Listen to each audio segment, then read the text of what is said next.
আসসালামু আলাইকুম সবাইকে। তোমাদেরকে স্বাগত জানাচ্ছি আমাদের আজকের ফিজিক্স সেকেন্ড পেপার ক্লাসে। তো তোমাদের সাথে আছি আমি মেহরুন্নেসা রিঙ্কি, পড়াশোনা করছি জাহাঙ্গীরনগর ইউনিভার্সিটিতে কম্পিউটার সায়েন্স অ্যান্ড ইঞ্জিনিয়ারিং ডিপার্টমেন্টে।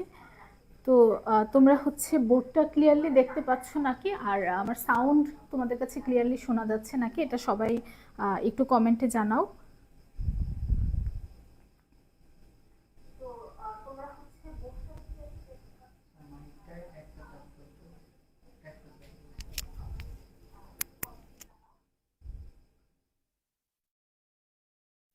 আর ক্লাসটা একটু শেয়ার করে দাও, আর তোমাদের ফ্রেন্ডদেরকেও মেনশন করে দাও, বাকিরা সবাই একসাথে ক্লাসটা।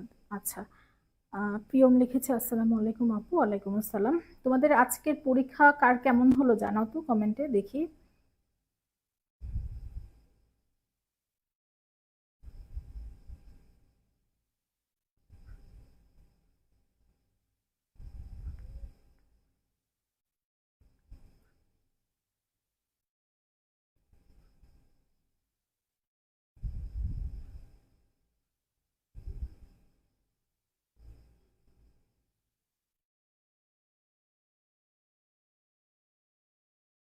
আচ্ছা, প্রীতি বিশ্বাস লিখেছে ভালো। আচ্ছা, ঠিক আছে। তো ফিজিক্স ফার্স্ট পেপার এক্সাম যেরকমই দাও না কেন, ফিজিক্স সেকেন্ড পেপারটা যদি ভালো হয় তাহলে কিন্তু আলটিমেটলি ওটাতে খুব একটা ইফেক্ট পড়বে না যে ফিজিক্স ফার্স্ট পেপারটা খারাপ হতে। কারণ হচ্ছে দুইটা মিলে যেহেতু জিপিএ কাউন্ট করা হয়, সো যদি কারো ফিজিক্স ফার্স্ট পেপার খারাপ হয়েও থাকে, ওটা বাদ দিয়ে মাথা থেকে ঝেড়ে ফেলো, যা হওয়ার হয়ে গেছে, এখন সামনে যেটা আছে সেটা নিয়ে ভাবো। ফিজিক্স সেকেন্ড পেপার পরীক্ষাটা ভালো করে দাও। ওটা নিয়ে যদি টেনশন করতে থাকো তাহলে কিন্তু আলটিমেটলি ফিজিক্স সেকেন্ড পেপার পরীক্ষাটাও খারাপ হবে, পরে আর কি আরো বেশি সাফার করা লাগবে। সো ফিজিক্স ফার্স্ট পেপার যেরকমই হলো, ফিজিক্স সেকেন্ড পেপারটা ভালো মতো দাও। হ্যাঁ, আচ্ছা, আলহামদুলিল্লাহ ভালো হয়েছে আপু। এমসিকিউটা একটু হার্ড লাগছে, বাট সিকিউ অনেক ভালো হয়েছে। আচ্ছা, হ্যাঁ, এমসিকিউটা হার্ড হয়েছে শুনলাম, অনেকেরই এমসিকিউটা খারাপ হয়েছে। আচ্ছা, সেটা কোনো ব্যাপার না, বাট হচ্ছে যে ফিজিক্স সেকেন্ড পেপারটা একটু ভালো করে দেওয়ার চেষ্টা করো, ইনশাল্লাহ কভার আপ হয়ে যাবে। লাইভটা একটু শেয়ার করে দাও, আমরা আর 1 মিনিট ওয়েট করি, তারপরে ক্লাসটা শুরু করব। আচ্ছা, সাদিকে জান্নাত লিখেছে আমাদের তো এক্সাম হয় নাই আপু। আচ্ছা, ঠিক আছে, তোমাদের এক্সাম হয় নাই বাট হবে। আহ শারিয়া শান লিখেছে আসসালামু আলাইকুম আপু। ওয়ালাইকুম আসসালাম। সৌরভ লিখেছে ভালো। আচ্ছা, তো আজকে হচ্ছে আমরা ফিজিক্স সেকেন্ড পেপারের অল ওভার যে তোমাদের সিলেবাস আছে সেই সিলেবাসের উপরে মোস্ট ইম্পর্টেন্ট যে এমসিকিউ গুলো আছে সেগুলো সলভ করার ট্রাই করব। আমি মোটামুটি সব টপিকই টাচ করার ট্রাই করব। তো আজকে ক্লাস হচ্ছে, ইনশাল্লাহ নেক্সট 2 দিনও ক্লাস হবে পরীক্ষার আগ পর্যন্ত। তো সবাই এডমিশন ওয়ারিয়ার্স এর সাথেই থাকো, আর লাইভটা শেয়ার করে দাও। আমরা শুরু করছি আজকের ক্লাস। সো আমাদের যে ফার্স্ট কোশ্চেন তাপগতিবিদ্যা থেকে, এখানে কি বলা হয়েছে দেখো, 500 মিটার উঁচু জলপ্রপাতের তলদেশ আর শীর্ষদেশের পানির তাপমাত্রার পার্থক্য কত হবে। এখানে কি বলা হচ্ছে, তলদেশ আর শীর্ষদেশের পানির তাপমাত্রার পার্থক্য কত হবে। তোমার এডিশনাল যে ইনফরমেশন গুলো লাগবে সেগুলো দেওয়া আছে, যেমন জি এর মান হচ্ছে তোমার 10 ms/2 ধরতে বলা হয়েছে। আর পানির আপেক্ষিক তাপ তো তোমরা সবাই জানো, সেটা হচ্ছে 4200 জুল/কেজি/কেলভিন। সো বরিশাল বোর্ডে আসছে। ফার্স্ট ম্যাথটা সবাই সলভ করে ফেলো, সলভ করে অ্যান্সার জানাও।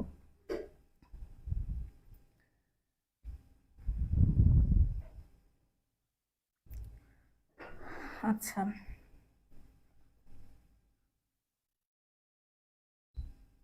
সো ফার্স্ট কোশ্চেনটা সবাই অ্যান্সার দিয়ে দাও, খুব দ্রুত অ্যান্সার দাও।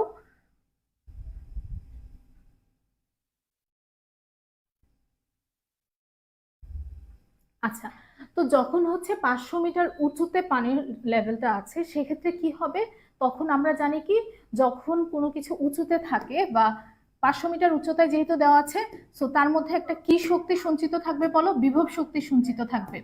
এবং ওই পানিটা যখন হচ্ছে নিচে পড়তে শুরু করবে তখন কি হবে, তখন তার মধ্যে গতিশক্তি সঞ্চিত, বিভব শক্তিটা গতিশক্তিতে পরিণত হবে। যেহেতু আমরা জানি কি, এক শক্তি অন্য শক্তিতে পরিবর্তিত হয়। সো বিভব শক্তিটা গতিশক্তিতে পরিণত হওয়ার পর আমরা এখানে ধরে নিছি যে পানিটা কোনো কিছুতে জমা হবে, জমা হওয়ার পর ওই পানিটা তখন আর গতিশক্তি থাকবে না, তখন সেটা কিসে পরিণত হয়ে যাবে বলো তো? সম্পূর্ণ শক্তিটাই তাপ শক্তিতে পরিণত হয়ে যাবে। সো আমরা এখানে ধরবো যে আমাদের উপরে থাকা অবস্থায় যে বিভব শক্তিটা ছিল সেই বিভব শক্তিটা কিসে পরিণত হয়ে যাবে? সম্পূর্ণ শক্তিটাই তাপ শক্তিতে পরিণত হয়ে যাবে। তার মানে কি লিখতে পারে? mgh equal ms del theta. যেহেতু এখানে টেম্পারেচারের চেঞ্জ হচ্ছে, সো এখানে কি ডেল থিটা আসবে।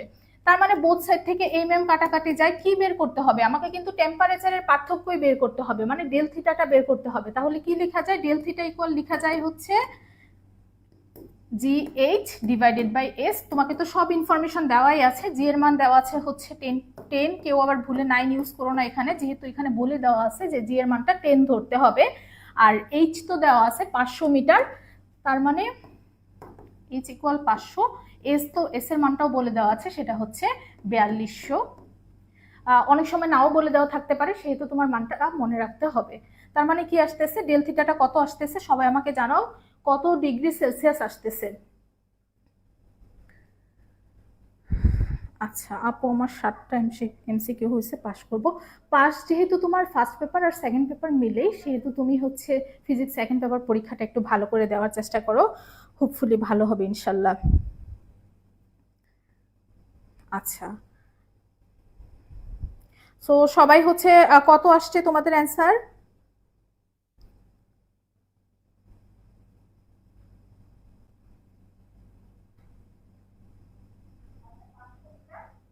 আচ্ছা, তাহলে এটা আসবে হচ্ছে 1.19 ডিগ্রি সেলসিয়াস।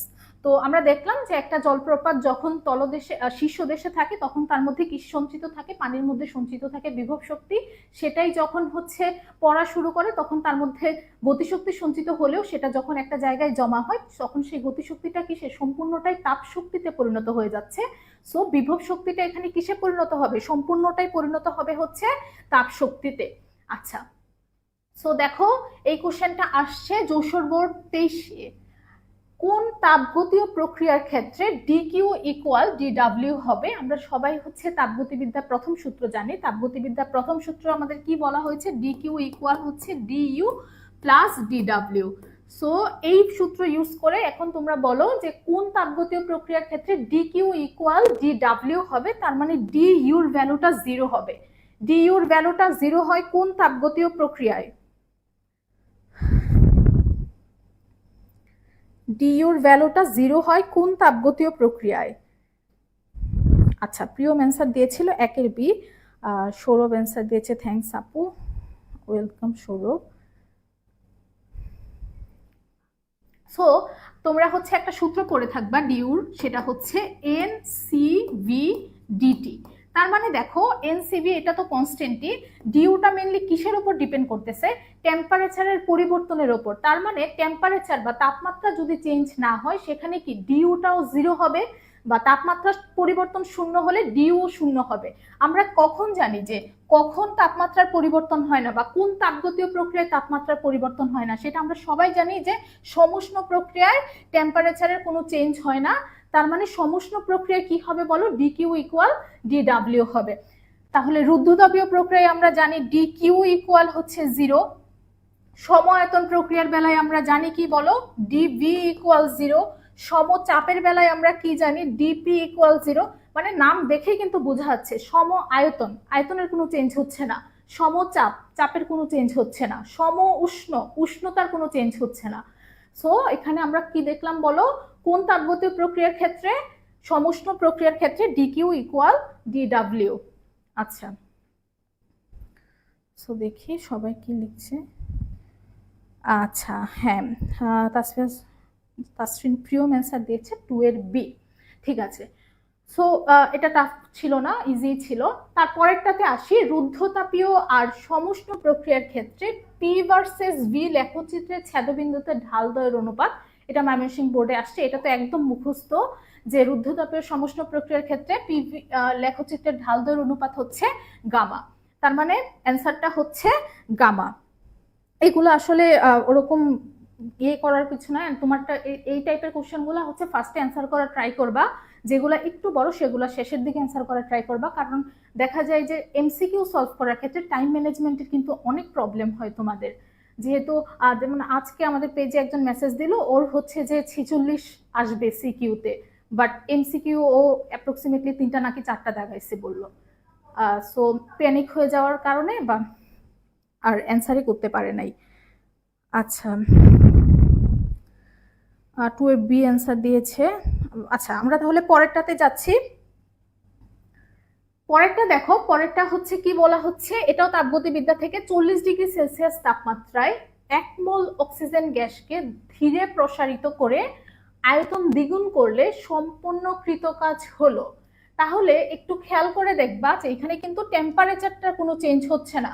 কি হচ্ছে না, 40 ডিগ্রি সেলসিয়াস তাপমাত্রা ছিল, 40 ডিগ্রি সেলসিয়াস তাপমাত্রায় কিন্তু আছে। কি করা হচ্ছে, জাস্ট আয়তনটা দ্বিগুণ করা হচ্ছে। আয়তন প্রথমে যা ছিল সেই আয়তনটাকে দ্বিগুণ করা হচ্ছে। তার মানে এটা আমরা বুঝতে পারতেছি যে এই কৃতকাজটা কোন প্রক্রিয়ার কৃতকাজ। যেহেতু টেম্পারেচারের চেঞ্জ হচ্ছে না, তার মানে এই কৃতকাজটা হচ্ছে সমুষ্ণ প্রক্রিয়ার কৃতকাজ বের করা লাগবে। সো সমুষ্ণ প্রক্রিয়ার কৃতকাজ তোমরা বলো তো দেখি। আচ্ছা, একটু কমেন্টটা পড়ি। আপু এমসিকিউ ভালো হয়েছে, কিন্তু সিকিউ 2টা লেখার পর খাতা নিয়ে নিছে আর দেয়নি, আমার কি পাস হবে? আচ্ছা ভাইয়া, যা দিছো তো দিয়েই দিছো, সেটা নিয়ে আসলে ভাবলে ওটা টাইমই ওয়েস্ট হবে, কোনো লাভ আর হচ্ছে না। সো সামনে যা আছে সেটা নিয়েই ভাবো। এটা নিয়ে চিন্তা করলে বা দুশ্চিন্তা করলে তোমার দেখা যাবে যে ফিজিক্স সেকেন্ড পেপার পরীক্ষাটাও খারাপ হবে। সেটা যাতে না হয় সেজন্য ফিজিক্স সেকেন্ড পেপার পরীক্ষাটা ভালো মতো দাও। আচ্ছা, সো আমরা হচ্ছে সমুষ্ণ প্রক্রিয়া কৃতকাজের ফর্মুলা জানি কি, nRT ln V2/V1। তার মানে এখানে দেখো আমাকে সবকিছু দেওয়া আছে, মোলের সংখ্যা দেওয়া আছে কত, 1 মোল। আর এর ভ্যালু আমরা সবাই জানি 8.314। আর টি কত, টেম্পারেচারটা দেখো 40 ডিগ্রি সেলসিয়াস, এটাকে আমার অবশ্যই ক্যালভিনে নিয়ে যেতে হবে। তাহলে 273 যোগ করতে হবে 40-এর সাথে, তাহলে কত আসতেছে, 313 ক্যালভিন লন V2/V1। V2 আমরা কি দেখলাম বলো, আয়তনটা কিন্তু সেকেন্ড ক্ষেত্রে দ্বিগুণ হয়ে গেছে। তার মানে V2টা হচ্ছে 2V, যদি V1টা V ধরি। এখন দেখো কাটাকাটি যাবে VV, তার মানে লন 2 থাকতেছে। আর সবগুলা যদি ক্যালকুলেটরে বসো তাহলে কিন্তু অ্যান্সারটা বের হয়ে আসবে। আচ্ছা, সো সমুষ্ণ প্রক্রিয়া কৃতকাজ যদি আসে তোমরা হচ্ছে এই ফর্মুলা ইউজ করে করবা, nRT ln V2/V1। অনেক সময় হচ্ছে সমুষ্ণ প্রক্রিয়া কৃতকাজের বেলায় তোমাকে V না দেওয়া থাকতে পারে। তো সমুষ্ণ প্রক্রিয়া কৃতকাজের সমুষ্ণ প্রক্রিয়ার ফর্মুলা আমরা জানি যে এখানে টেম্পারেচার চেঞ্জ হবে না, সেখানে বয়েলের সূত্র মানবে এটা। তাহলে P1V1 = P2V2। সো ফর্মুলা যেহেতু এটা nRT ln V2/V1, V2/V1 কে আমি কি দ্বারা রিপ্লেস করতে পারবো বলো দেখি, P1/P2 ইকুয়াল হচ্ছে V2/V1। সো অনেক সময় আয়তন না দিয়ে চাপও দেওয়া থাকতে পারে, সেক্ষেত্রে আমি কি করব, V2/V1 এর জায়গায় কি বসাবো বলো, P1/P2। তখন আমার ফর্মুলা দাঁড়াবে nRT ln P1/P2। So temperature আয়তন দেওয়া থাকুক অথবা চাপ দেওয়া থাকুক, যেটাই দেওয়া থাকুক, হোপফুলি তোমরা বের করতে পারবা। সাফায়েত অ্যান্সার দিয়েছে 4 এর সি। আচ্ছা হ্যাঁ, ক্যালকুলেশন করার পরে হোপফুলি এটা আসে সি 1802.9 জুল। আচ্ছা ঠিক আছে, সো এই সূত্র দুইটা যদি মাথায় রাখো তাহলে আর সমুষ্ণ প্রক্রিয়া কৃতকাজ বের করতে তোমার কোনো প্রবলেম হবে না। পরেরটাতে আসি, প্রত্যাবর্তী কার্নো ইঞ্জিন যখন 27 ডিগ্রি সেলসিয়াস তাপমাত্রায় তাপ গ্রাহকে থাকে তখন তার কর্মদক্ষতা বলা আছে 50%। ইঞ্জিনটির উৎসের তাপমাত্রা কত, কর্মদক্ষতা দেওয়া আছে, তাপ গ্রাহকের তাপমাত্রা দেওয়া আছে, তাপ উৎসের তাপমাত্রা বের করতে হবে। একদম সহজ, জাস্ট ফর্মুলাতে ফেলবা।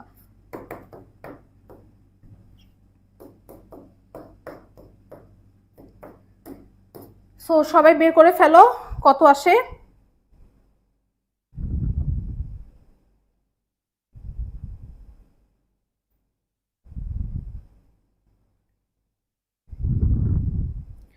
আচ্ছা,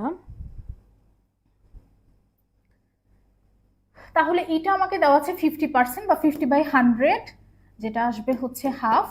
আর এখানে 1 - T2/T1 কোনটা দেওয়া আছে, উৎসের তাপমাত্রা বের করতে হবে। আমার তাপ গ্রাহকের তাপমাত্রা দেওয়া আছে যেটা হচ্ছে 27 ডিগ্রি সেলসিয়াস, 273 অ্যাড করলে পাচ্ছি হচ্ছে 300 ক্যালভিন। তার মানে 300/T1 এক পাশে নিয়ে যাই, আর 1 মাইনাস হাফ মিনস হচ্ছে হাফ, তার মানে T1 এর ভ্যালুটা কত আসতেছে বলো, 600 কেলভিন। সো এটাও একটু খেয়াল করবা যখন তুমি অ্যান্সার করবা, তখন এককগুলো একটু খেয়াল করবা যে ক্যালভিনে দেওয়া আছে নাকি ডিগ্রি সেলসিয়াসে দেওয়া আছে।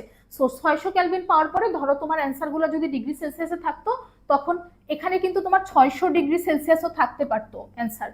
সো কেউ আবার তাড়াহুড়া করতে গিয়ে 600 কেলভিনকে 600 ডিগ্রি সেলসিয়াস দাগাই দিও না, এককগুলো একটু খেয়াল করে তারপরে হচ্ছে দাগাবা।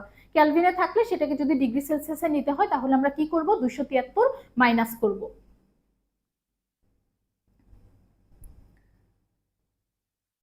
আচ্ছা, 5 এর সি অ্যান্সার দিয়েছে প্রিয়ম।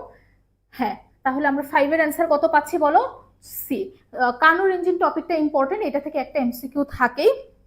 সো এই টপিকটা সবাই একটু ভালো মতো দেখে যাবা।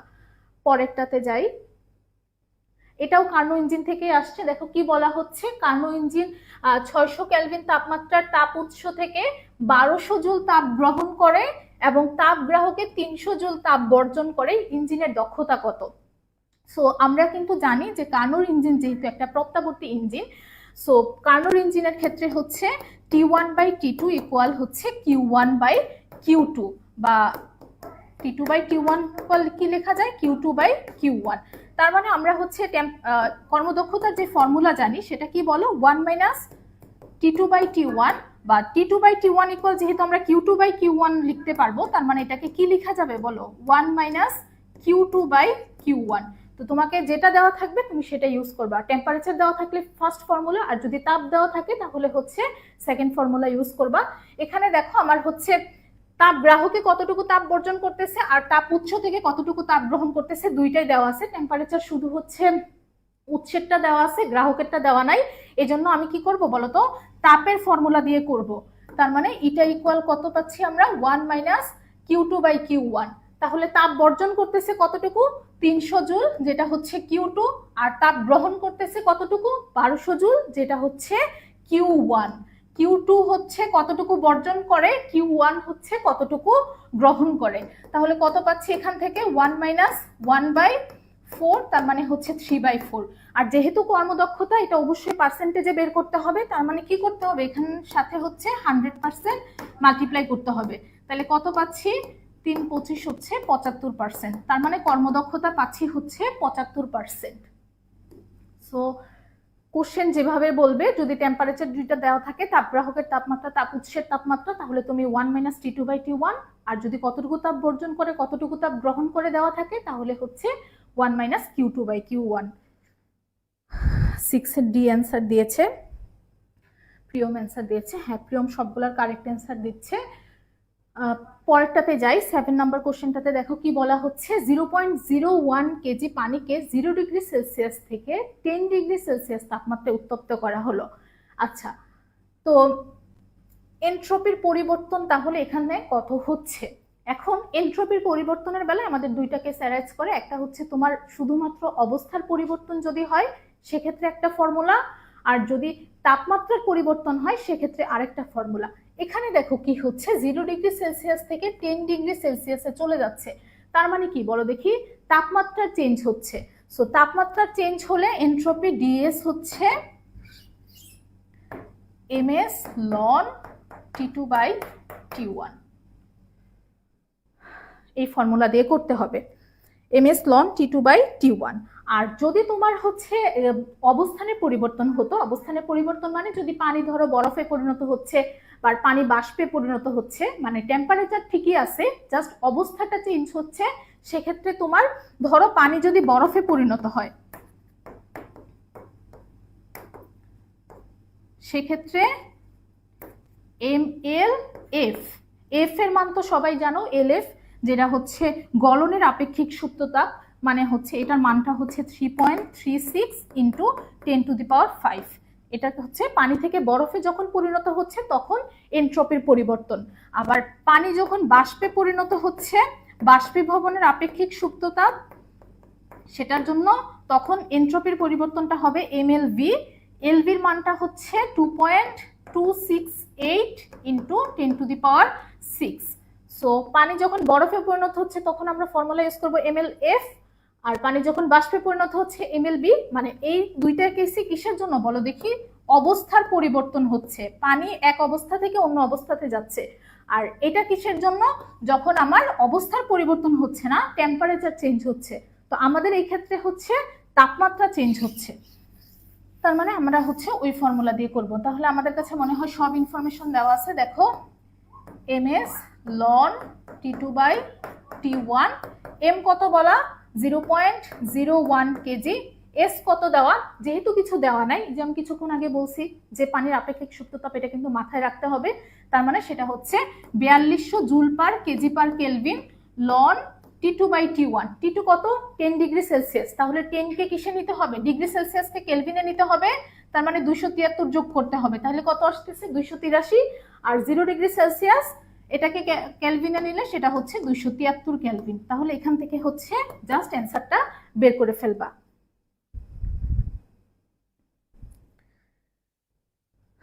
আচ্ছা, একজন বলছে ডি হবে, সাফায়েত বলছে ডি হবে। আচ্ছা হ্যাঁ, এটার অ্যান্সারটা হচ্ছে আসবে তোমার 1.5 জুল পার কেলভিন। তাহলে আমরা পাচ্ছি কি? অ্যান্সারটা হচ্ছে ডি। তার মানে দুইটাই দেখাইলাম। যদি তোমার অবস্থার পরিবর্তন হয় সেক্ষেত্রে এনট্রপির পরিবর্তন কিভাবে বের করতে হবে, আর তাপমাত্রার পরিবর্তন হলে আমরা ডিরেক্টলি এই সূত্র দিয়ে করব। পরেরটাতে আসি, স্থির তড়িৎ থেকে আসছে। দেখো কি বলছে? বর্গক্ষেত্রের শীর্ষবিন্দুতে 4টা বিন্দু আধান আছে যাদের মান যথাক্রমে মাইনাস কিউ, মাইনাস বড় হাতের কিউ, মাইনাস ছোট হাতের কিউ, তারপর 2Q 2Q। বড় হাতের কিউ আর ছোট হাতের কিউ নিচের কোন সম্পর্কের জন্য বর্গক্ষেত্রের কেন্দ্রে বিভব শূন্য হবে? তাইলে এই যে upper case Q R lower case কিউর ক্ষেত্রে কোন সম্পর্কের জন্য তোমার হচ্ছে বিভবটা শূন্য হবে সেটা বের করতে বলা হচ্ছে।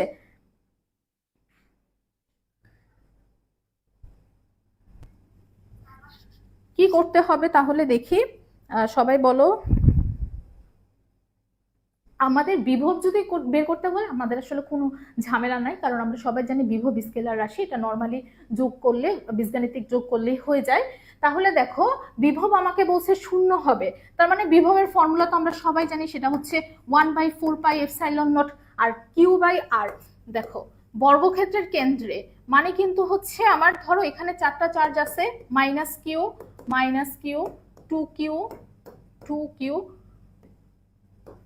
4টা চার্জের জন্যই কিন্তু দূরত্ব সমান হবে, যেহেতু এটা বর্গক্ষেত্র। তাহলে এই মাইনাস কিউ থেকে এই কেন্দ্রের যে ডিস্টেন্স আর ধরি, এটার জন্য এটার ডিস্টেন্স কি? একই হবে।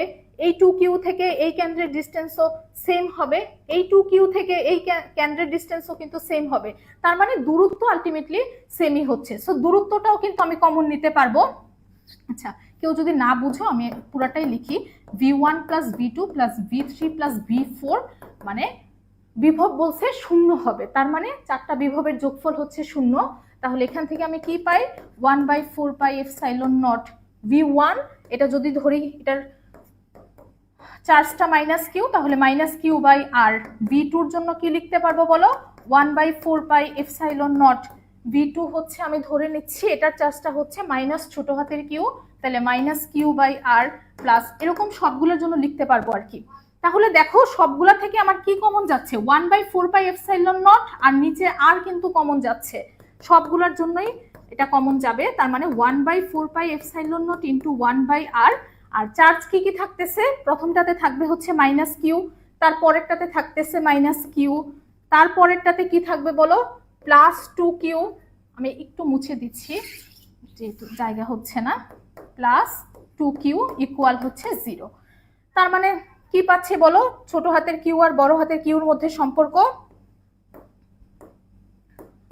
কিউ প্লাস কিউ ইকুয়াল হচ্ছে 0। তাহলে কিউ ইকুয়াল পাচ্ছে হচ্ছে মাইনাস কিউ। তার মানে কিউ ইকুয়াল মাইনাস কিউ হলে এই 4টা চার্জ দ্বারা কেন্দ্রে বিভব শূন্য হবে। তাহলে কি সম্পর্ক পাইলাম? Q equal minus Q. দেখো চিটাগাং বোর্ডে আসছে 23 সালে, এবং এই টাইপের কোশ্চেনগুলো খুব আসে আর কি বোর্ড পরীক্ষাগুলোতে। হ্যাঁ, অলরেডি একজন অ্যান্সার দিয়েছে, সাফায়েত হোসেন, সে লিখেছে এ হবে।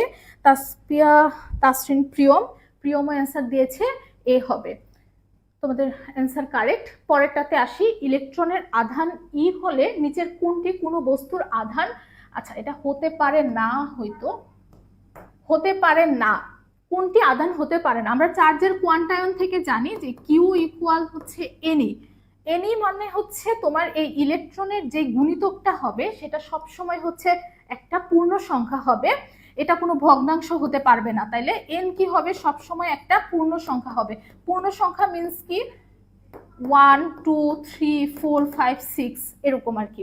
অবশ্যই হচ্ছে 1.5 2.3 মানে ভগ্নাংশ টাইপের কিছু হইতে পারবে না, এনটা হইতে হবে সবসময় পূর্ণ সংখ্যা। তাহলে দেখো সবগুলোতেই এই যে -200.1 তার মানে এটা হবে না।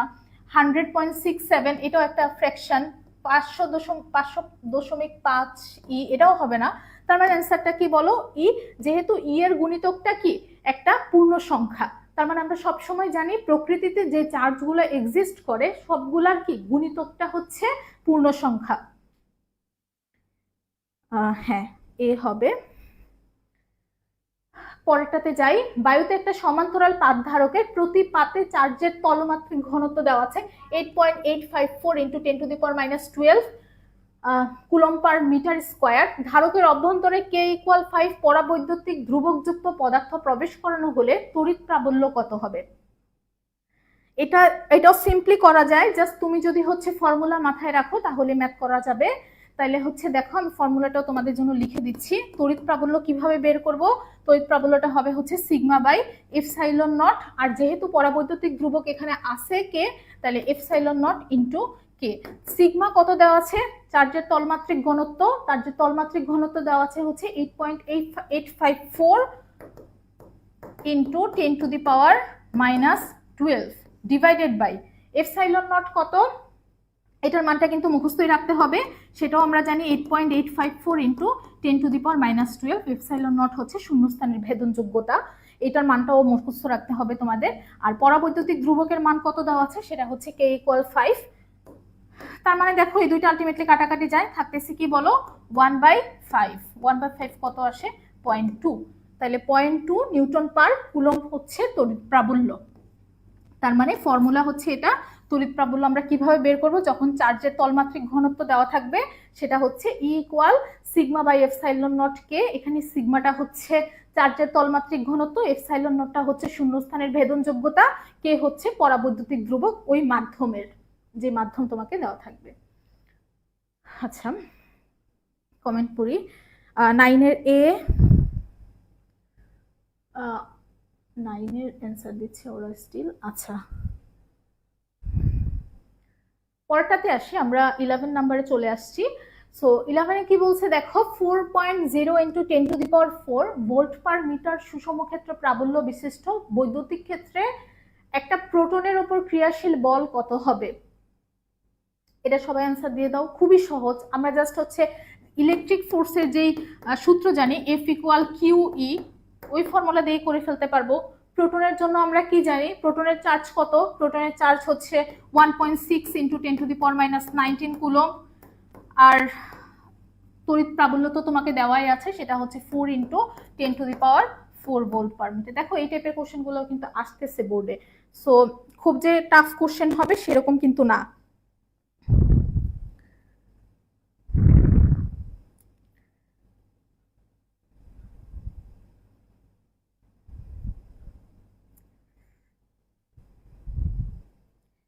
আচ্ছা,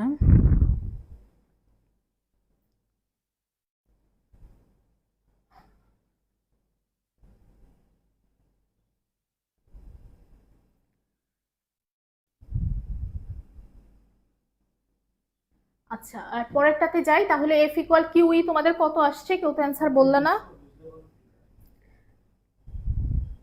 এটা কিছুই করা লাগবে না, এটা জাস্ট হচ্ছে ডিরেক্ট যে ফর্মুলা আছে ইলেকট্রিক ফোর্সের, F ইকুয়াল হচ্ছে চার্জ গুণ হচ্ছে বৈদ্যুতিক প্রাবল্য, সেটা দিয়ে করবো। প্রোটনের চার্জ তো তোমরা সবাই জানো 1.6 × 10⁻19, তোমার হচ্ছে তড়িৎ প্রাবল্য দেওয়াই আছে, এভাবে করতে হবে। আচ্ছা, তাহলে এটা কত আসতেছে? এটা আসবে হচ্ছে 6.4 × 10⁻15 নিউটন। 6.4 × 10⁻15 নিউটন। পরেরটাতে আসি, দুইটা ধনাত্মক বিন্দু চার্জ Q1 আর Q2 পরস্পর হতে D দূরে অবস্থান করছে। Q1/Q2 16 হলে Q1 থেকে কত দূরে তড়িৎ ক্ষেত্রের প্রাবল্য শূন্য হবে। আচ্ছা, ম্যাথটা একটু বড়, এটা হচ্ছে সিকিউতে আসার মতো ম্যাথ, বাট এটা যখন আমরা এমসিকিউতে করব আমরা একটা শর্টকাট অ্যাপ্লাই করব। কত দূরত্বে তড়িৎ প্রাবল্য শূন্য হবে, সেটা হবে হচ্ছে D1 প্লাস রুট। আসি এখানে, দেখো কোথা থেকে আমাকে জানতে যাচ্ছে, Q1 থেকে যদি দূরত্ব জানতে চাই তাহলে উপরে বসবে হচ্ছে Q2 চার্জটা আর নিচে আসবে হচ্ছে Q1। সিমিলারলি আমাকে যদি বলতো যে Q2 থেকে কত দূরত্বে, তাহলে কি আসতো বলতো, উপরে আসতো হচ্ছে Q1। সো যেই চার্জ থেকে জানতে চাবে তার উল্টাটা বসবে উপরে, আর বাকি যেটা থাকবে সেটা তো নিচেই বসবে। তার মানে এটা মনে রাখবা, যেই চার্জ থেকে আমাকে বের করতে বলবে তার উল্টাটা বসবে উপরে আর বাকিটা নিচে বসবে। আর আরেকটা কথা আছে এখানে হচ্ছে, যেহেতু বলেই দিছে তোমাকে দুইটা ধনাত্মক বিন্দু চার্জ মানে দুইটাই পজিটিভ, তাহলে দুইটাই কি বলো, সমধর্মী। সমধর্মীর বেলায় এখানে আসবে হচ্ছে পজিটিভ, আর যদি হচ্ছে তোমার বিপরীতধর্মী চার্জ থাকতো, একটা পজিটিভ একটা নেগেটিভ, তাহলে ফর্মুলাটা হতো D/1 minus root Q2/Q1। So এগুলো একটু সবাই মাথায় রেখো। যদি পজিটিভ হয় তাহলে আসবে হচ্ছে যদি সমধর্মী হয় তাহলে আসবে হচ্ছে প্লাস, আর যদি বিপরীতধর্মী হয় তাহলে আসবে মাইনাস। আর যার থেকে বের করতে বলবে এখানে তার উল্টাটা বসবে, রুটের ভিতরে উপরে তার উল্টাটা বসবে। তারপরে দেখো এখানে তাইলে আমরা এটা সলভ করে ফেলি। আমাদের কি দেওয়া আছে, Q1 থেকে বের করতে বলছেন, বাট দেওয়া আছে এখানে Q1/Q2, তাহলে এটাকে যদি রিভার্স করে নেই তার মানে Q2/Q1 কি হবে, 1/16 D1 প্লাস 1/16, 1/16 মিনস হচ্ছে 1/4। ডি দেওয়া আছে, ডি হচ্ছে না, ডি এর ভ্যালু দেওয়া নাই, তাহলে কত আসতেছে 1/4, তার মানে 5/4 আসবে হচ্ছে অ্যান্সার, যেটা 4D/5, 4D/5, তার মানে অ্যান্সারটা হচ্ছে সি। সো সমধর্মী আসুক আর বিপরীতধর্মী আসুক, হোপফুলি পারা উচিত তোমাদের। 11 এর অ্যান্সার বি। আচ্ছা,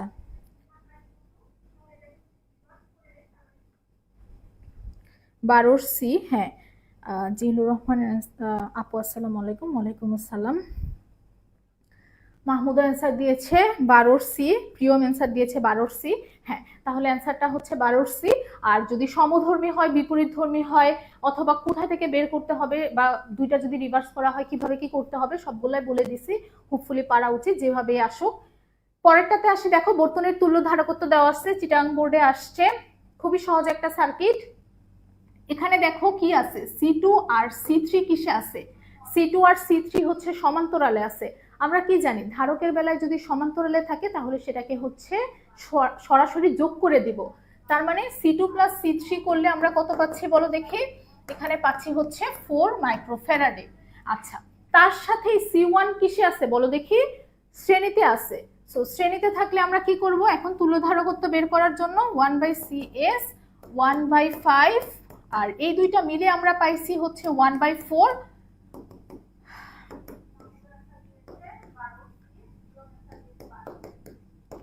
তাহলে এটা কত আসতেছে বলো দেখি, এটা হচ্ছে 9/20 আসবে, বা সিএসটা যদি আমি বের করি সেটা আসবে হচ্ছে 20/9।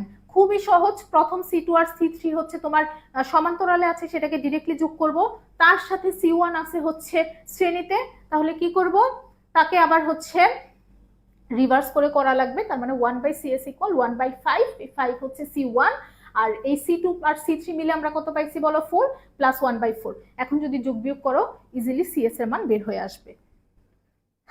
আচ্ছা,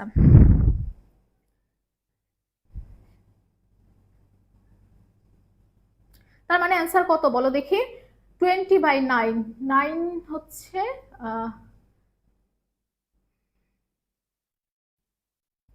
কত আসবে, এটা 2.2 আসার কথা, 9 দুগুণে 18, 2.2 মাইক্রোফ্যারাডে আসার কথা।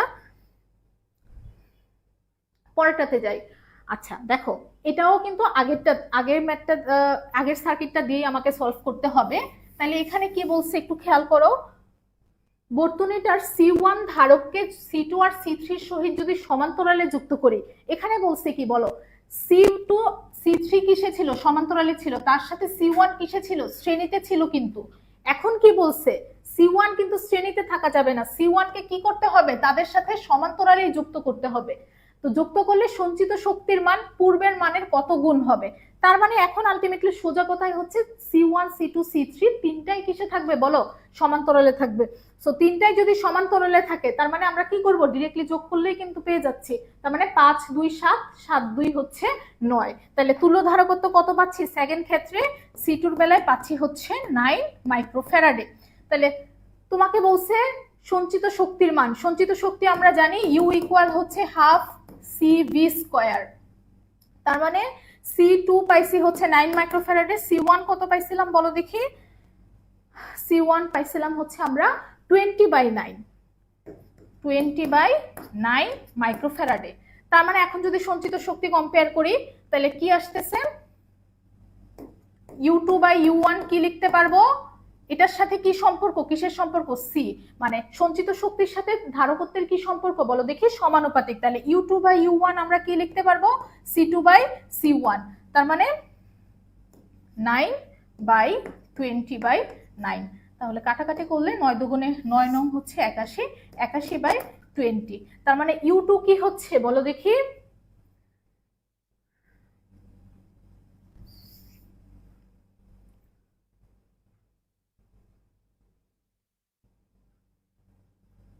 আচ্ছা কাটাকাটি করলে আলটিমেটলি হচ্ছে তোমার কত গুণ আসে বলো, পূর্বের মানের কত গুণ হবে বলো দেখি।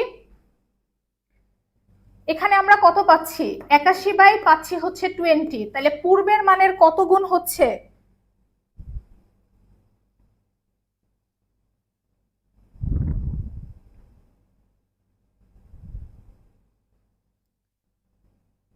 এটা হচ্ছে কি অ্যাপ্রক্সিমেটলি কিন্তু তোমার 4 পয়েন্ট সামথিং আসবে, 4 পয়েন্ট সামথিং আসলেও বাট সেটাকে আমরা কি পূর্ণ সংখ্যা এখানে ধরে নেব কত গুণ বলো দেখি, 4 গুণ ধরে নিব যেহেতু এটা পূর্ণ সংখ্যায় আছে। আচ্ছা অলরেডি অ্যান্সার দিয়েছে, প্রিয়ম অ্যান্সার দিয়েছে 14C। হ্যাঁ, সো একটু খেয়াল রাখবা 81/20 করলে 4.1 অথবা কিছু একটা আসবে, সেটাকে আমরা কি ধরে নিব বলো দেখি, 4 গুণই ধরে নিব। তারপরেরটাতে আসি, একটা সমান্তরাল পাত ধারকের প্রত্যেক পাতের ক্ষেত্রফল দেওয়া আছে 1.5 মিটার স্কয়ার এবং এর মাঝে 1 মিলিমিটার পুরো একটা বায়ুস্তর আছে, ধারকের ধারকত্ব কত হবে। তাহলে ধারকের পাতের ক্ষেত্রফল দেওয়া আছে, 1 মিলিমিটার পুরো বায়ুস্তর দেওয়া আছে, ধারকের ধারকত্ব বের করতে হবে।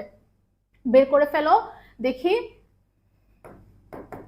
C equal epsilon not A/D।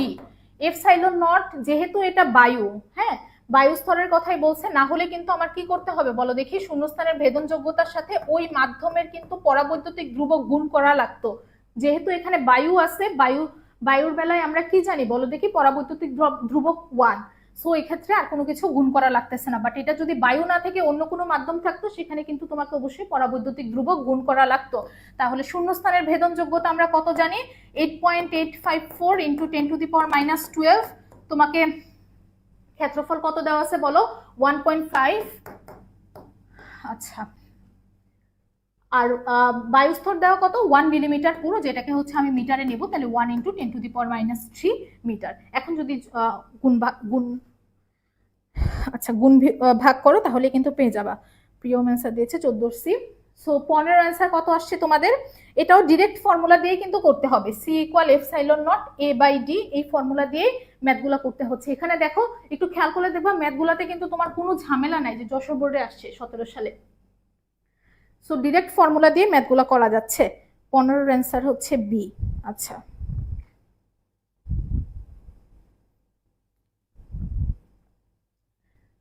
তাহলে এটা আমরা কত পাচ্ছি, এটা আসবে হচ্ছে 1.328 × 10⁻⁸ ফ্যারাডে। পরেরটাতে যাই, গোলাকার পরিবাহীর ধারকত্ব বনাম ব্যাসার্ধ লেখচিত্রের গ্রেডিয়েন্ট বা নতি কত হবে, অ্যাপ্রক্সিমেট মানে এক্স্যাক্টলি ঢাল বের করতে বলছে এখানে।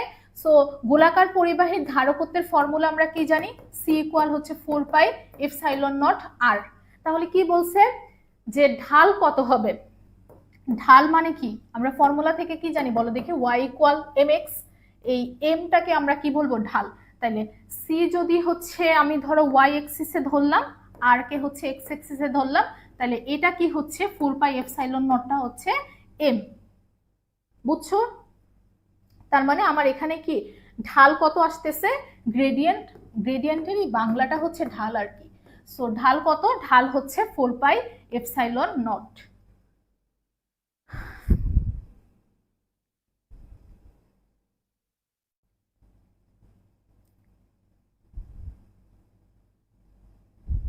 সো তোমাকে যদি এখন লেখচিত্র আঁকতে দেয় পারবা না, y ইকুয়াল mx এর, আমরা তো একদম এটা তো সহজ জানি, y বরাবর কি ধরে নিছি c, আর x হচ্ছে r বরাবর, তাহলে এটা হচ্ছে মূলবিন্দুগামী সরল রেখা।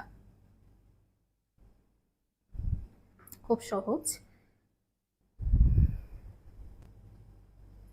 পরেরটাতে যাই। একটা ধারকের দুইটা পাতের মধ্যে বিভব পার্থক্য দেওয়া আছে v এবং ধারকের সঞ্চিত শক্তি হচ্ছে u।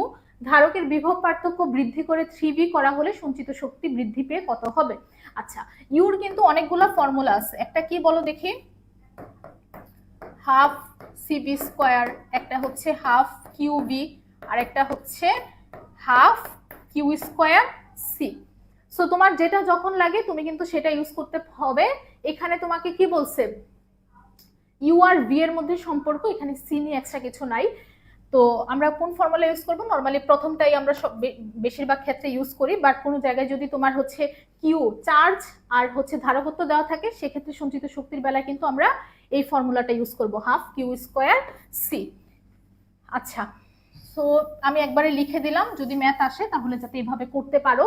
এখন দেখো এখানে কি বলছে, সঞ্চিত শক্তি বৃদ্ধি পেয়ে কত গুণ হলো, তাইলে সঞ্চিত শক্তির সাথে কিসের সম্পর্ক দেখছি, সঞ্চিত শক্তির সাথে আমার এই বিভব পার্থক্যের সম্পর্কটা কি বলো দেখি, বর্গের সমানুপাতিক। তার মানে u2 বাই u1 আমি কি লিখতে পারবো, v2 বাই v1 তার হোল স্কয়ার। আচ্ছা, v2 কত, বিভব পার্থক্য বৃদ্ধি করে করা হয়েছে 3 ভোল্ট, তার মানে 3v ডিভাইডেড বাই v তার হোল স্কয়ার। তাহলে u2 কত গুণ হয়ে যাচ্ছে বলো দেখি, 9u, u2 হচ্ছে 9u1 বা 9 গুণ হয়ে যাচ্ছে। খুবই সহজ এটা, জাস্ট হচ্ছে যদি ফর্মুলা পারো তাইলে পারা উচিত আর কি। তারপরে আমরা হচ্ছে একটা ম্যাথ সলভ করব, যেটা তড়িৎ ফিজিক্স সেকেন্ড পেপার, আজকে প্রথম ধরলাম, 5 মার্ক কিভাবে উঠাবো। আচ্ছা ভাই, ক্লাসগুলো ভালো মতো করো, তোমাদের জন্য আরো ক্লাস আসতেছে। সো ক্লাসগুলো যদি মনোযোগ দিয়ে করো ইনশাল্লাহ অনেক কিছুই কভার হয়ে যাবে আর কি। পরেরটাতে আসি, চিত্রে এম আর এন বিন্দুর মধ্যে তুল্য রোধের মান কত? সো এম পয়েন্ট আর এন পয়েন্টের মধ্যে তুল্য রোধের মান বের করতে বলা হচ্ছে। একটু খেয়াল করো, এই যে 10 ওহম আর এই 10 ওহম কিসে আছে বলো দেখি, তাদের আদি বিন্দু আর শেষ বিন্দু কিন্তু একই পয়েন্টে ধরা যায়, মানে তারা হচ্ছে কিসে আছে বলো, সমান্তরালে। সো সমান্তরালে যদি থাকে, সমান্তরালে একই মানের যদি রোধ থাকে তাহলে কি করব আমরা, তুল্য রোধটা ডিরেক্টলি বের করে ফেলবো। সেটা হচ্ছে রোধের মান, রোধের মান কত, 10 ডিভাইডেড বাই কি, কয়টা রোধ আছে, 10 ওহম, 10 ওহম মানের দুইটা রোধ আছে, তাহলে 10/2 মানে হচ্ছে 5 ওহম। সো এরকম যদি থাকে যে রোধ সমান্তরালে আছে এবং তাদের মান একই, তাহলে তুমি কি করবা, ওই রোধের মানটাকে কয়টা আছে ওই রোধ সেটা দিয়ে দ্বারা যদি ভাগ করো তাইলেই হচ্ছে তুল্য রোধটা পেয়ে যাবা। তাহলে এই 10 আর এই 10 এর জন্য আমরা তুল্য রোধ পেয়ে গেছি কত বলো, এটার জন্য পাইলাম হচ্ছে 5 ওহম। আচ্ছা, এখন দেখো এই 5 ওহম যেটা আছে এইটা তো পাইছি হচ্ছে, এই দুইটা মিলে হচ্ছে 5 ওহম পাইছি। এই 5 ওহমের সাথে এই 5 ওহম আবার কিসে আছে বলো দেখি, শ্রেণীতে আছে। তাহলে এই 5 আর এই 5 মিলে আবার কত পাবো, যেহেতু শ্রেণীতে আছে তার মানে কত পাচ্ছি এখন, এখান থেকে এই পুরাটা থেকে পাবো হচ্ছে 10 ওহম। তার মানে এই পুরাটা কিন্তু শেষ, পুরাটা থেকে আমি পেয়ে গেছি 10 ওহম। আচ্ছা, তার সাথে এখানে আবার কি আছে বলো, আরো 10 ওহম আছে। তাহলে এই 10 ওহম আর এই 10 ওহম আবার কিসে আছে বলো, সমান্তরালে। তাহলে আমরা কি করব, 10 ডিভাইডেড বাই 2 তার মানে কত, 5। তাহলে এই দুইটা মিলে আবার আমি কত পেয়ে গেছি বলো দেখি, 5 ওহম। তাহলে এই 5 ওহম আর এই 5 ওহম এখন কিসে আছে, শ্রেণীতে, তার মানে 5 5 হচ্ছে 10। কেউ কি বুঝছো না, আবার বলা লাগবে?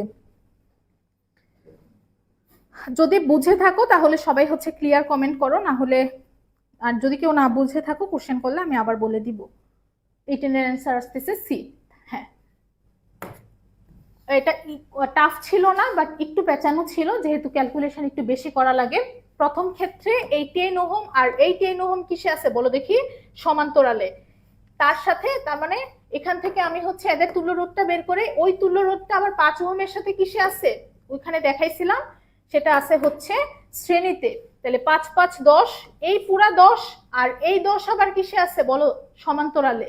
তার মানে এখান থেকে আবার পাচ্ছি হচ্ছে 5, এই 5 এর সাথে এই 5 আছে হচ্ছে শ্রেণীতে। হ্যাঁ, জিল্লুর রহমান অ্যান্সার দিয়েছে 18 এর সি। আচ্ছা, প্রিয়ম অ্যান্সার দিয়েছে 18 এর সি। তারপরেরটাতে আসে, একটা তারের রোধ দেওয়া আছে 2 ওহম, এই তারটার উপাদান ঠিক রেখে দৈর্ঘ্য যদি দ্বিগুণ করা হয় তাহলে যেই রোধ পাওয়া যাবে। উপাদান ঠিক রাখবো, জাস্ট দৈর্ঘ্য যদি দ্বিগুণ করি সেক্ষেত্রে রোধ কত পাওয়া যাবে। আচ্ছা, রাহিদ অ্যান্সার বলেছি ক্লিয়ার, ঠিক আছে। তারের উপাদান ঠিক রেখে জাস্ট দৈর্ঘ্য দ্বিগুণ করব, সেক্ষেত্রে রোধ কত পাওয়া যাবে। এটা আমরা ডিরেক্ট হচ্ছে শর্টকাট দিয়ে করব, সেটা হবে আর ইকুয়াল হচ্ছে, মানে আর ওয়ান দিই, এন স্কোয়ার আর। দৈর্ঘ্যটা যদি আমি চেঞ্জ করি তাহলে দৈর্ঘ্য কত গুণ করছি? এখানে দ্বিগুণ করছি, 2 স্কোয়ার ইন্টু আর। আর কি দেওয়া আছে? তারের রোধ দেওয়া আছে হচ্ছে 2, তার মানে কত পাচ্ছি এখানে? 4 ইন্টু 2 8, 8 ওহম।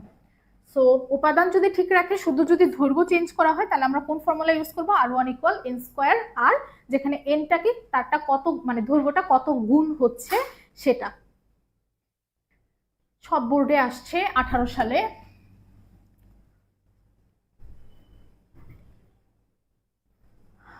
তাপের যান্ত্রিক সমতার একক বলো দেখি। তাপের যান্ত্রিক সমতার একক কি? এটা তো একদম মুখস্থ জিনিস, সেটা হচ্ছে জুল পার ক্যালোরি, তাপের যান্ত্রিক সমতার একক। সো একক গুলাও কিন্তু আসে, এই একক আর মাত্রাগুলা হচ্ছে তুমি হচ্ছে নিজ দায়িত্বে একটু পড়ে নেবা।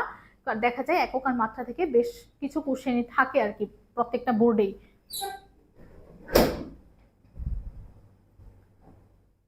পরেরটাতে আসি, তারের রোধ দেওয়া আছে 10 ওহম, একে 6 ভোল্ট তড়িৎ চালক শক্তি আর 5 ওহম অভ্যন্তরীণ রোধের একটি বিদ্যুৎ কোষের দুই প্রান্তের সাথে যুক্ত হলো, কোষের প্রান্তীয় বিভব পার্থক্য কত হবে? তাহলে কি দেওয়া আছে? রোধ দেওয়া আছে 10 ওহম আর 6 ভোল্ট দেওয়া আছে তড়িৎ চালক শক্তি, অভ্যন্তরীণ রোধ দেওয়া আছে হচ্ছে 5 ওহম। সেক্ষেত্রে তোমার প্রান্তীয় বিভবটা কত সেটা বের করতে বলা হচ্ছে।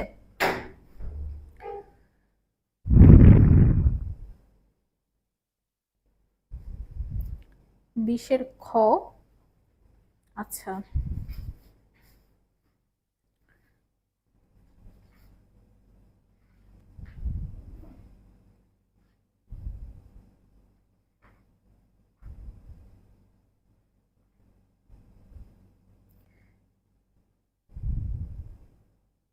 আর ইকুয়াল এল দিয়ে আসলে তোমার কাছে কিন্তু মানে সাফিসিয়েন্ট ইনফরমেশন নাই, কারণ ওখানে ক্ষেত্রফল কি হচ্ছে, তুমি যে আর ইকুয়াল রো এল বাই এ ওইটা দিয়ে করবা, এখানে ক্ষেত্রফলের চেঞ্জটা কিন্তু বলা নাই। সো আর ইকুয়াল এল দিয়ে হচ্ছে না আর কি।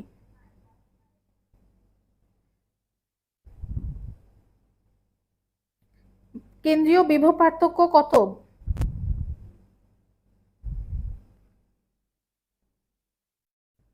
আচ্ছা, কেন্দ্রীয় বিভব পার্থক্য বের করার আগে আমাদের হচ্ছে, আমরা তো জানি বিভব পার্থক্য ভি ইকুয়াল হচ্ছে আই আর।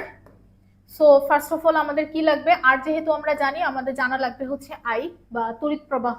তড়িৎ প্রবাহ আমরা কিভাবে বের করব? যখন অভ্যন্তরীণ রোধ আর তড়িৎ চালক শক্তি দেওয়া থাকবে, সেটা হচ্ছে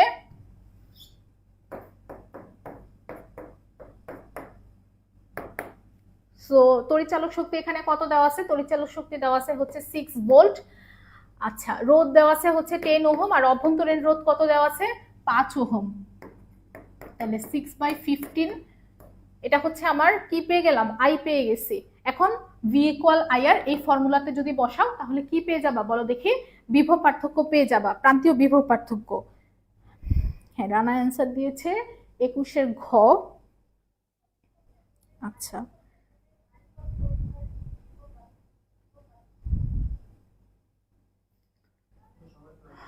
সো আমরা এখান থেকে কত পাচ্ছি বলো? আই পাইছি হচ্ছে 6/15, আর তো আমাদের দেওয়াই আছে সেটা হচ্ছে 10 ওহম।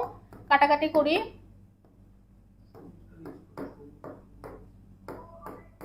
2 দুগুণে হচ্ছে 4 ভোল্ট।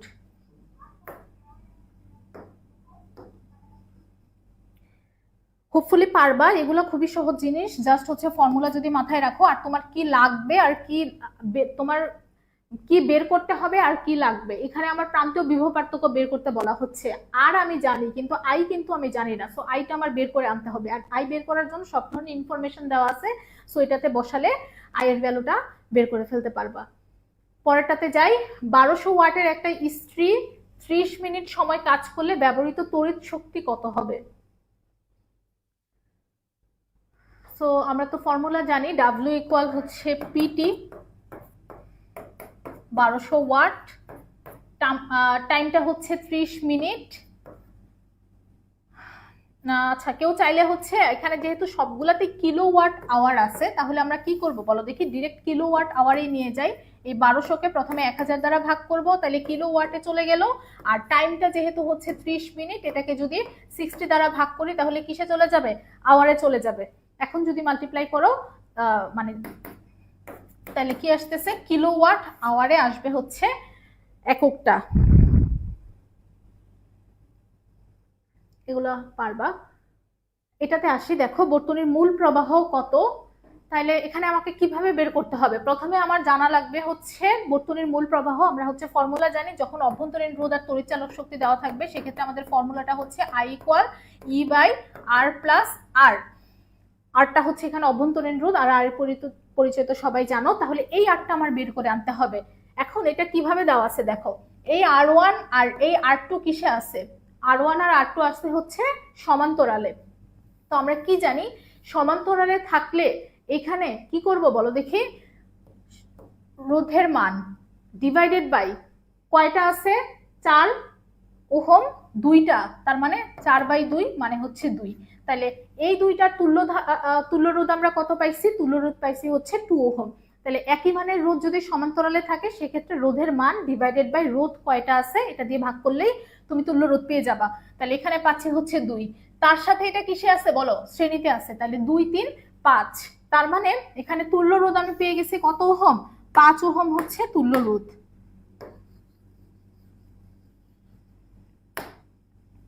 তাহলে ই কত দেওয়া আছে? 3 ভোল্ট, আর হচ্ছে 5, আর অভ্যন্তরীণ রোধ কত দেওয়া আছে? 0.2। তাহলে বের করে ফেলো আনসার।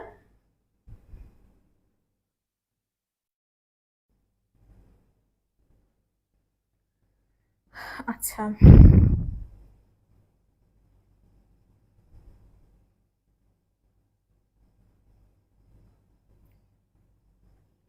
0.577 অ্যাম্পিয়ার আসবে। পরেরটাতে যাই। 1.8 ওহম রোধের একটা এমিটার 1 অ্যাম্পিয়ার তড়িৎ প্রবাহ গ্রহণ করতে পারে। 10 অ্যাম্পিয়ার তড়িৎ প্রবাহ মাত্রার জন্য কত রোধের শান্ট ব্যবহার করতে হবে? তাহলে এটার একটা ফর্মুলা আছে, ফর্মুলাটা হচ্ছে S equal R by N-1। আরটা হচ্ছে কি এখানে রোধ, দেখো রোধ কত দেওয়া আছে? 1.8। আচ্ছা, এনটা কি? এনটা হচ্ছে ওই অ্যামিটারটা কতটুকু মাপতে হবে। তাহলে কতটুকু মাপতে হবে? আমার 10 অ্যাম্পিয়ার মাপতে হবে, ডিভাইডেড বাই কতটুকু মাপতে পারতেছে? 1 অ্যাম্পিয়ার মাপতে পারে, তার মানে কতটুকু মাপতে হবে ডিভাইডেড বাই কতটুকু মাপতে পারে। তাহলে 10/1 মানে তো 10ই, তার মানে 10 - 1 9, 1.8, 1/5 বা 0.2 আসবে। তাহলে 0.2 ওহম হচ্ছে এটার মান। তার মানে আমরা যখন হচ্ছে অ্যামিটার এরকম দেওয়া থাকবে যে 1 অ্যাম্পিয়ার গ্রহণ করতে পারে, এতটুকু গ্রহণ করতে হলে তাকে কত রোধের শান্ট ব্যবহার করতে হবে, সেক্ষেত্রে শান্টের মানটা কত আসবে? আর ডিভাইডেড বাই N-1। এনটা আমরা দেখছি কতটুকু সে মাপতে পারে, কতটুকু মাপতে পারবে মানে মাপতে হবে, কতটুকু মাপতে হবে ডিভাইডেড বাই কতটুকু মাপতে পারে।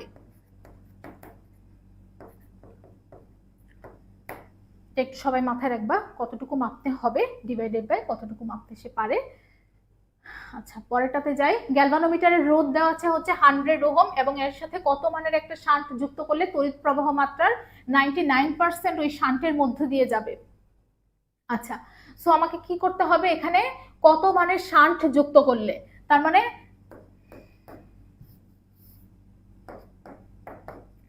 আচ্ছা আমরা এখানে যখন হচ্ছে বলে দিছে 99% হচ্ছে শান্টের মধ্য দিয়ে যাবে, এখানে আমরা যখন হচ্ছে শান্টের মধ্য দিয়ে কতটুকু তড়িৎ প্রবাহ যাবে এই ফর্মুলা আইএস বের করব। উপরে থাকবে হচ্ছে কিসের বলো দেখি, এখানে শান্ট থাকলে এখানে থাকবে হচ্ছে গ্যালভানোমিটার, গ্যালভানোমিটারের রোধ। আচ্ছা, তাইলে এখন ধরো আমি যদি গ্যালভানোমিটারের মধ্য দিয়ে কতটুকু যাবে সেই কারেন্টটা বের করতে চাই, এখানে এই কোশ্চেনের জন্য না, তোমাকে অন্য কোশ্চেনে বলা হইতে পারে যে গ্যালভানোমিটারের মধ্য দিয়ে কতটুকু কারেন্ট যাবে, সেক্ষেত্রে নিচে সবসময় হচ্ছে শান্টের রোধ প্লাস গ্যালভানোমিটারের রোধ, এই দুইটা যোগই হবে, জি প্লাস এস জি প্লাস এস। কিন্তু এইখানে আমি যখন গ্যালভানোমিটারের মধ্য দিয়ে কতটুকু কারেন্ট যাবে সেটা নিয়ে কাজ করতেছি, তখন এখানে রোধ কার আসবে বলো দেখি, শান্টের রোধ আসবে ইন্টু আই, আইটা হচ্ছে তোমার মোট যে প্রবাহ মাত্রাটা সেটা। তাহলে হোপফুলি বুঝছো, এখানে যখন এস তখন এখানে উপরে আসবে কি জি, এটা আমার তোমাদের মনে রাখার জন্য বলতেছি। আর কারো যদি এভাবে আর ভালো মতো মানে এটা ছাড়াই মনে রাখতে পারো তাহলে তো খুব ভালো। তাহলে আই এস হলে G by G plus S, S থাকলে এখানে জি, এখানে যদি আমি গ্যালভানোমিটারের মধ্যে দিয়ে কতটুকু কারেন্ট তাহলে এখানে আসবে হচ্ছে এস। তাহলে এইখানে আমাকে উপরে কোনটা বলছে বলো দেখি, শান্টের মধ্য দিয়ে যাবে, তার মানে আমি কোন ফর্মুলাটা ইউজ করব, উপরের ফর্মুলাটা। তাহলে 99% শান্টের মধ্য দিয়ে যাবে, তার মানে 99/100, আইটা তো এই পাশেই চলে আসবে, জি। গ্যালভানোমিটারের রোধ দেওয়া আছে 100 ওহম, সেক্ষেত্রে আমাকে কি বের করতে হবে, জি 100 প্লাস এস। তাহলে এস এর মানটা আমি বের করব, এস এর মানটা কত আসতেছে বলো, 99 ইন্টু 100 প্লাস এস ইকুয়াল হচ্ছে 10,000, তার মানে 100 প্লাস এস হবে হচ্ছে 10,000 ডিভাইডেড বাই 99, এস এ হবে হচ্ছে এটা মাইনাস 100। সো অ্যান্সার যত আসে, তার মানে এটা কত আসতেছে, এটা আসবে হচ্ছে তোমার 1.01 ওহম, 1.01 ওহম আসবে হচ্ছে শান্টের রোধ। তাহলে এখানে যদি তোমাকে শান্টের মধ্য দিয়ে যাবে না বলে গ্যালভানোমিটারের মধ্য দিয়ে যাবে বলতো, তাহলে আমি কি ফর্মুলা যেটা দেখাইছিলাম আই জি, উপরে কি আসবে বলো দেখি, আই জি যদি বের করি উপরে আসবে হচ্ছে এস বা শান্টের রোধ।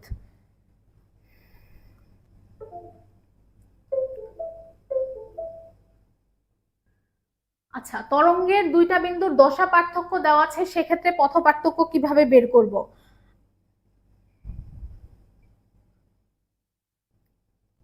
25-এর বি অ্যান্সার দিয়েছে প্রিয়ম। আচ্ছা, রাকিব অ্যান্সার দিয়েছে 24-এর এ, রাহিদু অ্যান্সার দিয়েছে 24-এর এ, প্রিয়ম অ্যান্সার দিয়েছে 24-এর এ। আচ্ছা ঠিক আছে, সো তরঙ্গের দুইটা বিন্দুর দশা পার্থক্য দেওয়া আছে, বিন্দুদের মধ্যে পথ পার্থক্য কত হবে?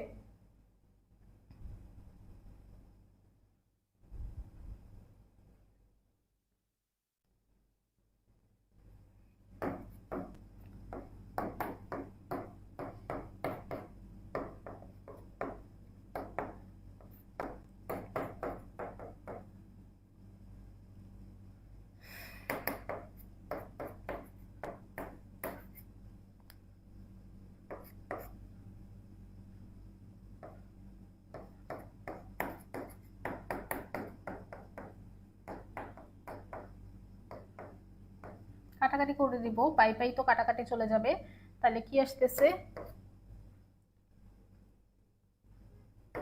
11 ল্যামডা বাই 4, 11 ল্যামডা বাই 4, এটা তো তোমরা সহজ সূত্র, দশা পার্থক্য equal 2 pi by lambda into পথ পার্থক্য। তাহলে দশা পার্থক্য আমাকে দেওয়া আছে 11 পাই বাই 2, পথ পার্থক্য বের করতে হবে, 2 পাই বাই ল্যামডাটাকে আমি এই পাশে নিয়ে আসছি, তাহলে 11 pi by 2 into lambda by 2 pi পথ পার্থক্য আসছে। সো এটা আসতেছে হচ্ছে 11 ল্যামডা বাই 4।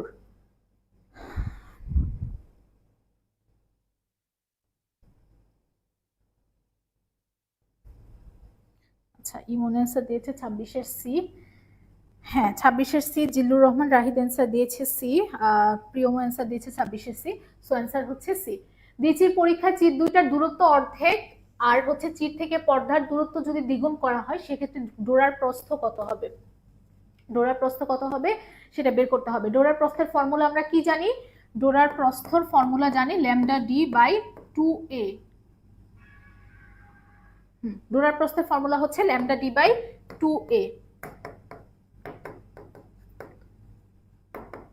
সো দেখো এখানে তোমাকে কি কি বের করতে বলছে, ডি তো হচ্ছে পর্দার দূরত্ব, আর হচ্ছে এটা হচ্ছে কি চির দুইটার মধ্যবর্তী যে দূরত্ব সেটা, এ হচ্ছে চিরের মধ্যবর্তী দূরত্ব আর ডি হচ্ছে পর্দার দূরত্ব চির থেকে। সো পর্দার দূরত্ব কিভাবে বের করবো তাহলে,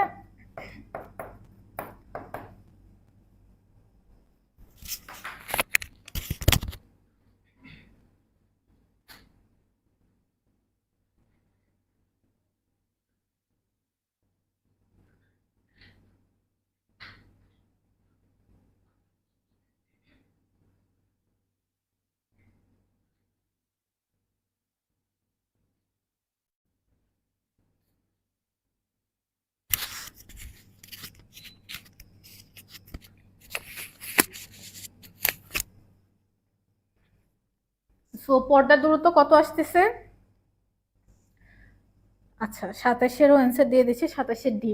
তাহলে বি টুর সাথে কি সম্পর্ক বলো দেখি, মধ্যবর্তী পর্দার যে চির থেকে পর্দার দূরত্ব যেটা সেটার সাথে সম্পর্কটা হচ্ছে সমানুপাতিক, তার মানে D two by D one into, আর হচ্ছে চিরের মধ্যবর্তী দূরত্ব যেটা চির দুইটার মধ্যবর্তী দূরত্ব তার সাথে সম্পর্কটা কি ডোরা প্রস্থের ব্যস্তানুপাতিক সম্পর্ক, তার মানে এখানে কি আসবে এ ওয়ান বাই এ টু। তাহলে আমাকে কি বলছে, চির দুইটার দূরত্ব হচ্ছে অর্ধেক করা হয়েছে, তার মানে এ টুর মান কি বলো দেখি, এটা যদি এ ওয়ান যদি এ ধরি, এ টু হচ্ছে এ বাই টু, আর ডি টু চির থেকে পর্দার দূরত্ব দ্বিগুণ করা হচ্ছে, তার মানে ডি টুটা হচ্ছে টু ডি।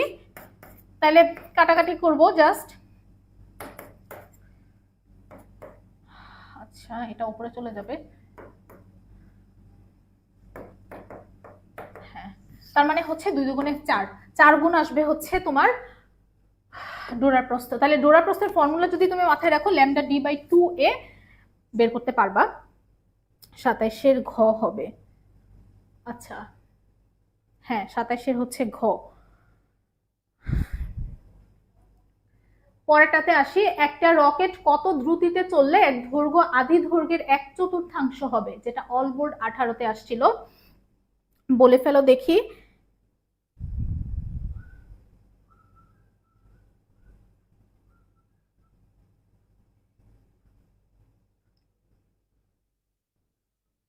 আর ফর্মুলা জানি এল ইকুয়াল হচ্ছে L naught root 1 minus V square by C square. তাহলে কি বলছে আদি দৈর্ঘ্যের 1/4 হবে, তার মানে 1/4 L naught root 1 minus V square by C square, L naught কাটাকাটি যাবে, স্কোয়ার যদি করে দেয় তাহলে 1/16 1 minus V square by C square, তার মানে V square by C square কি আসবে 15/16, তাহলে বি স্কোয়ার আসবে হচ্ছে 15 সি স্কোয়ার বাই 16, আর বি আসবে হচ্ছে এটাকে রুট করে দিলেই হবে। সো ক্যালকুলেশনটা তুমি নিজের মতো করবা, তুমি যেভাবে ফ্লেক্সিবল ফিল করো, আমি এভাবে করছি B square by C square এই পাশে নিয়ে আসলে 1 মাইনাস 1/16 15/16 আসে, তাহলে বি স্কোয়ার ইকুয়াল হবে 15 সি স্কোয়ার বাই 16, তাহলে বি হচ্ছে root 15 C square by 16, C এর মান তো সবাই জানো 3 × 10⁸। হালিমা তো সাদিয়া 27-এর ডি, আচ্ছা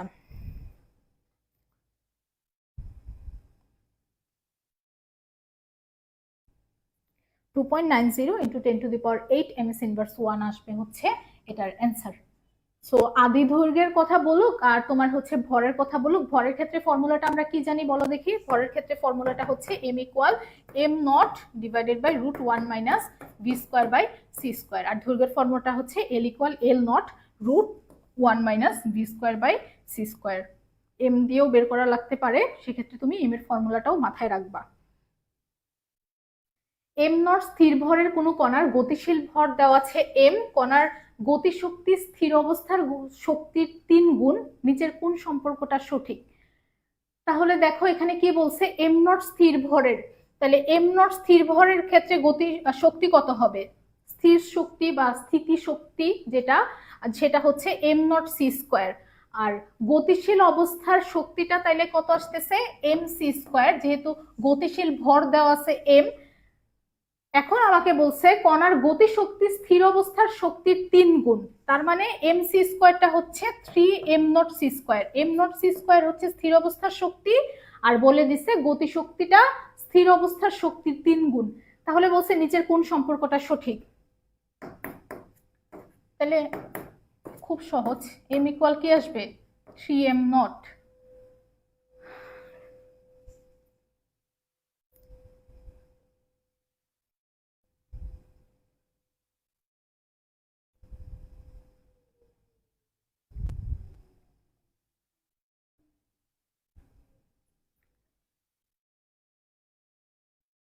আচ্ছা 27 ডি।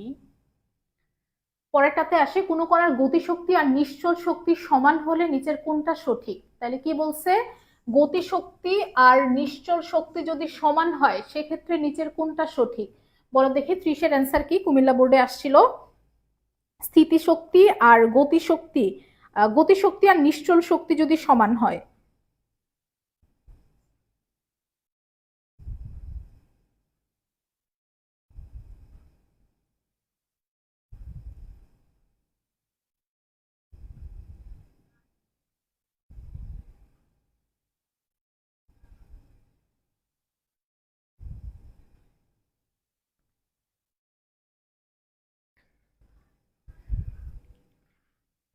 আচ্ছা, গতিশক্তির ফর্মুলাটা আমরা জানি m minus M naught C square. এর আগের বার আমরা এটা ইউজ করি নাই, কারণ এখানে তোমাকে গতিশীল ভরটাই দেওয়া ছিল m, সেজন্য আমরা ওই ফর্মুলা ইউজ করি নাই। বাট নর্মালি গতিশক্তির ফর্মুলা এটাই, m minus M naught C square.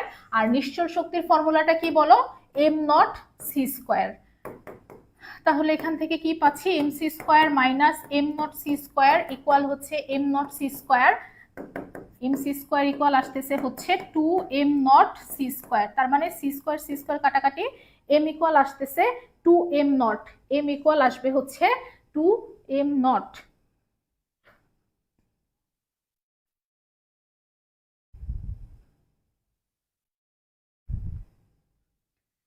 সোডিয়ামের সূচন তরঙ্গ দৈর্ঘ্য দেওয়া আছে 6400 অ্যাংস্ট্রম, এর কার্যাপেক্ষক কত হবে?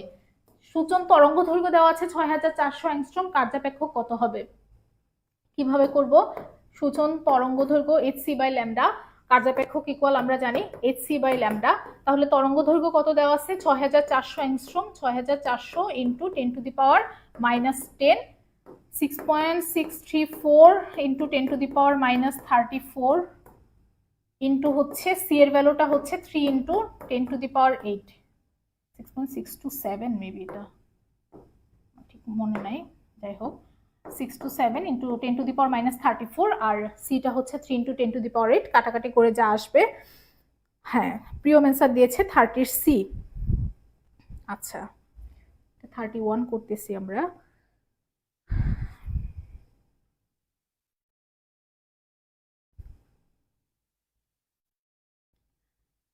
ওয়ান 1.94 ইলেকট্রন ভোল্ট আসবে আর কি। তো জুলটাকে যখন আমার ইলেকট্রন ভোল্টে নিতে হয় তখন সেটাকে কি করব বলো দেখি, 10 to the 1.6 into 10 two the power minus 19 দ্বারা ভাগ করব জুলকে যদি ইলেকট্রন ভোল্টে নিতে হয়।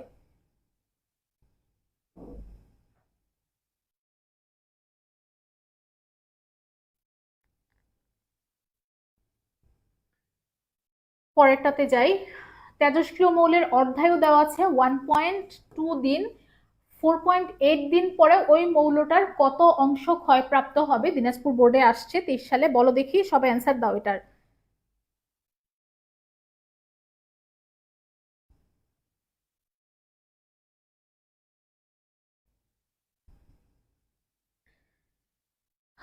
সবাই এটার অ্যান্সার দাও। তেজস্ক্রিয় মৌলের অর্ধায়ু দেওয়া আছে 4.8 দিন পরে তার কত অংশ অবশিষ্ট থাকবে?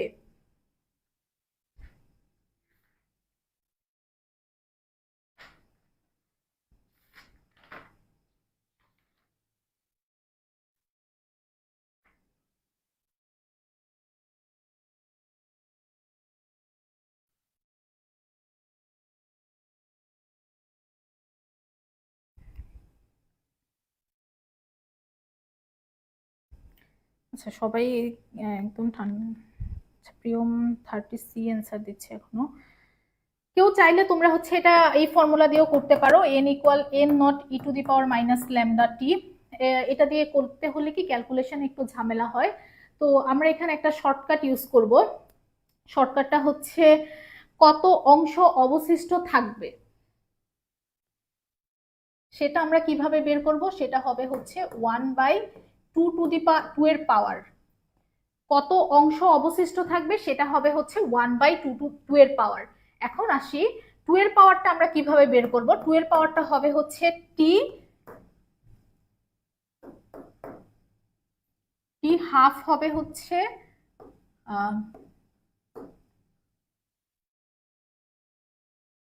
সেটা একটু দেখে নিচ্ছি আমি, t/2 এর পাওয়ার।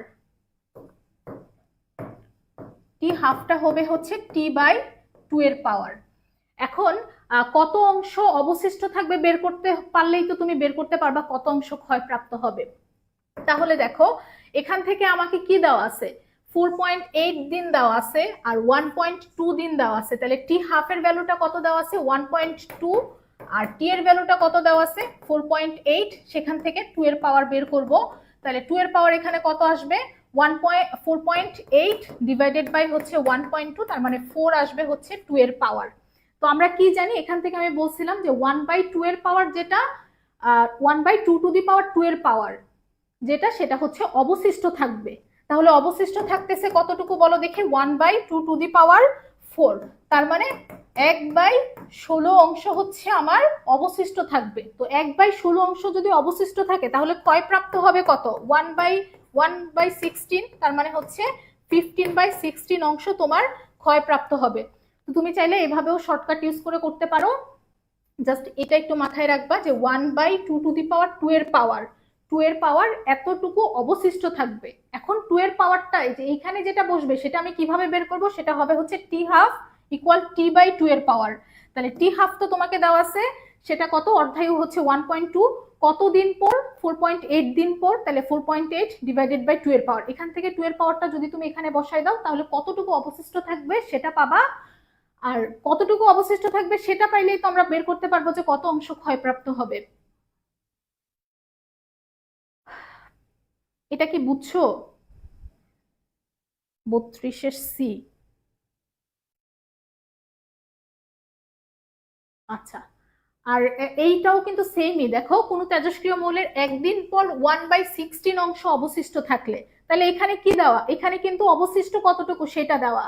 তার মানে 1/16 অংশ অবশিষ্ট, সেটাকে আমরা লিখতে পারবো 1/2 তাহলে 2 এর পাওয়ার কত এখানে 4। তার মানে টি হাফ ইকুয়াল আমরা কি জানি টি ডিভাইডেড বাই 2 এর পাওয়ার। তাহলে 2 এর পাওয়ার কত পেয়ে গেলাম 4 একদিন পর, তার মানে 1/4। তাহলে টি হাফ কত 1/4 দিন, কিন্তু এটা দিনে আছে। তার মানে এটা তোমাকে কিসে নিতে হবে, এখানে এককগুলো দেওয়া আছে হচ্ছে ঘন্টাতে। তাহলে 1/4 ইন্টু 24, তার মানে কত আসতেছে 6 ঘন্টা হচ্ছে তোমার অর্ধায়ু। এইভাবে বের করা কিন্তু খুব সহজ। এটা তোমার একাডেমিক ইয়ের পাশাপাশি এইচএসসির পাশাপাশি একাডেমিকও লাগবে আর কি। 32-এর, হ্যাঁ 32-এর সি।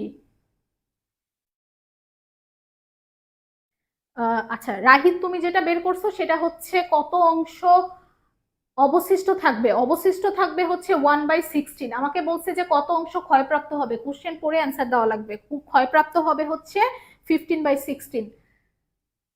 আচ্ছা, সো এভাবে যদি বের করো এভাবে অনেক ইজি। 1/16 অংশ অবশিষ্ট থাকে, সেটাকে আমরা 2 এর পাওয়ার আকারে কনভার্ট করে নিছি 4। তাহলে টি হাফ ইকুয়াল t/2 এর পাওয়ার। তাহলে 2 এর পাওয়ার হচ্ছে 4 একদিন পরে, তার মানে ইজিলি হচ্ছে এখান থেকে অর্ধায়ুটা পেয়ে গেছি। দিনে আছে যেহেতু এককগুলো সব ঘন্টাতে দেওয়া, আমার কি করতে হবে 24 ঘন্টা দিয়ে মাল্টিপ্লাই করে নিতে হবে। পরেরটাতে আসি, একটা ইউরেনিয়াম দেওয়া আছে, ইউরেনিয়াম আয়ন নিউক্লিয়াস প্রথম ধাপে কিসে পরিণত হচ্ছে। দেখো একটা জিনিস মনে রাখবা, এগুলা করার ক্ষেত্রে তোমার হচ্ছে যখন আলফা কণাটা নির্গত হবে তখন হচ্ছে তার ভর 4 কমবে আর পারমাণবিক সংখ্যা কত কমবে 2 কমবে।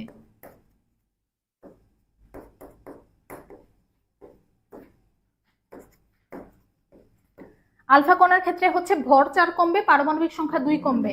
বিটা কণার ক্ষেত্রে কি হবে? বিটা কণার ক্ষেত্রে ভর কোনো চেঞ্জ হবে না, ভর হচ্ছে অপরিবর্তিত থাকবে,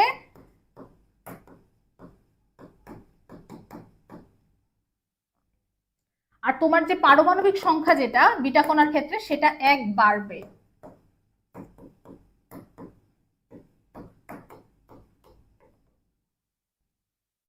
আচ্ছা, তাহলে আবার বলি, আলফা কণার ক্ষেত্রে ভর 4 কমবে, পারমাণবিক সংখ্যা 2 কমবে, আর বিটা কণার ক্ষেত্রে ভর কোনো চেঞ্জ হচ্ছে না, পারমাণবিক সংখ্যা 1 বাড়বে। কারণ আলফা আমরা কি জানি, আলফা কণা হচ্ছে 4He2+, দ্বিধনাত্মক হিলিয়াম আয়ন হচ্ছে আলফা, যার ভর হচ্ছে কত বলো দেখি? ভর হচ্ছে 4। সো একটু খেয়াল করো,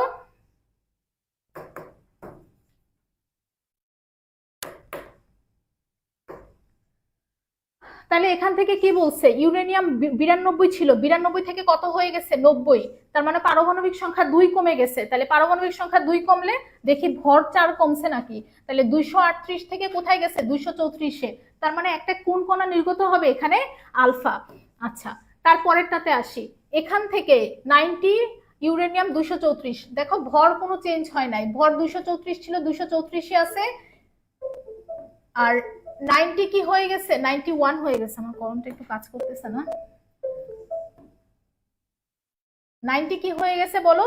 91 হয়ে গেছে।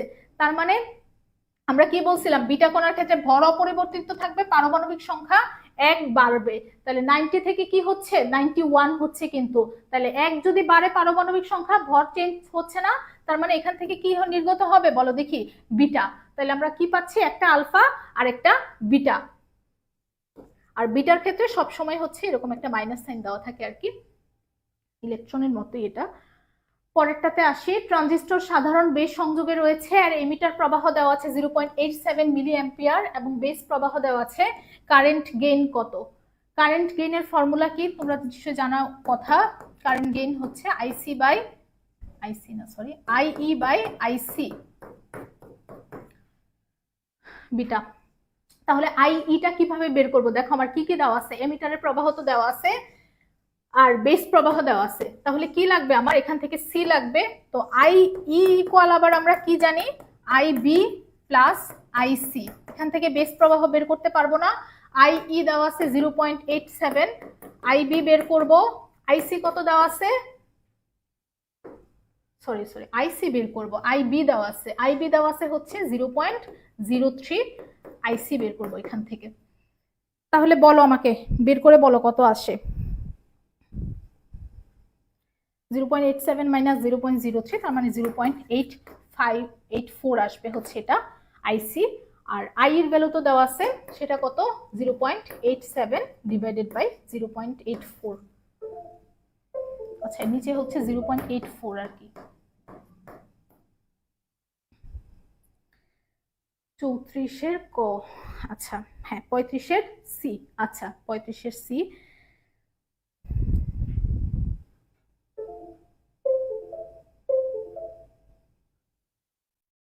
আচ্ছা, এটা মোস্ট প্রবাবলি একটু ভুল হয়েছে, সরি। এখানে হচ্ছে আইবি লিখবো, যেহেতু আমি এখান থেকে কি বের করছি? আইবি তো বের করছি।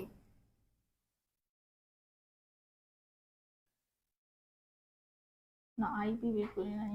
আচ্ছা সরি। আচ্ছা, এটা একটু ভুল হয়েছে। এটা হচ্ছে বিটা গেইন, কারেন্ট গেইনটা হবে হচ্ছে এমিটার প্রবাহ ডিভাইডেড বাই হচ্ছে বেস প্রবাহ।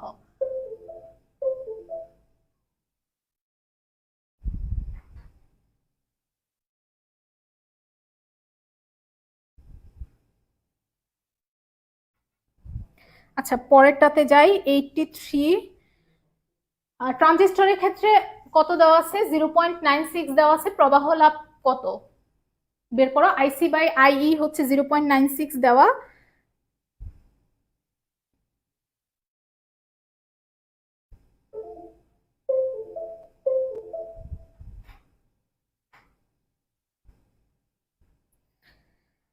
আচ্ছা, 35-এর সি হবে হচ্ছে এটার অ্যান্সার 28।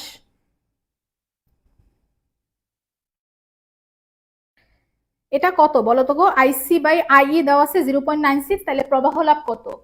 আইসি বাই আইই মানে কত? আইসি বাই আইই হচ্ছে আলফা। তাহলে প্রবাহ লাভ বিটা কিভাবে বের করব? বিটা হচ্ছে আলফা বাই 1 মাইনাস আলফা। এই সূত্রগুলো একটু উল্টা পাল্টা লাগে আর কি, যেমন আমি একটু ইয়ে করে ফেলছি যে আইসি বাই আই হবে না আইবি বাই আইসি হবে, এগুলো একটু তোমরা ভালো মতো দেখবা। আচ্ছা, তাহলে বিটা কত পাচ্ছি আমি? প্রবাহ লাভ হবে হচ্ছে আলফা বাই 1 মাইনাস আলফা। তার মানে আলফা কত দেওয়া? আলফা দেওয়া হচ্ছে 0.96। তাহলে 1 মাইনাস 0.96 কত আসে বের করে নিও।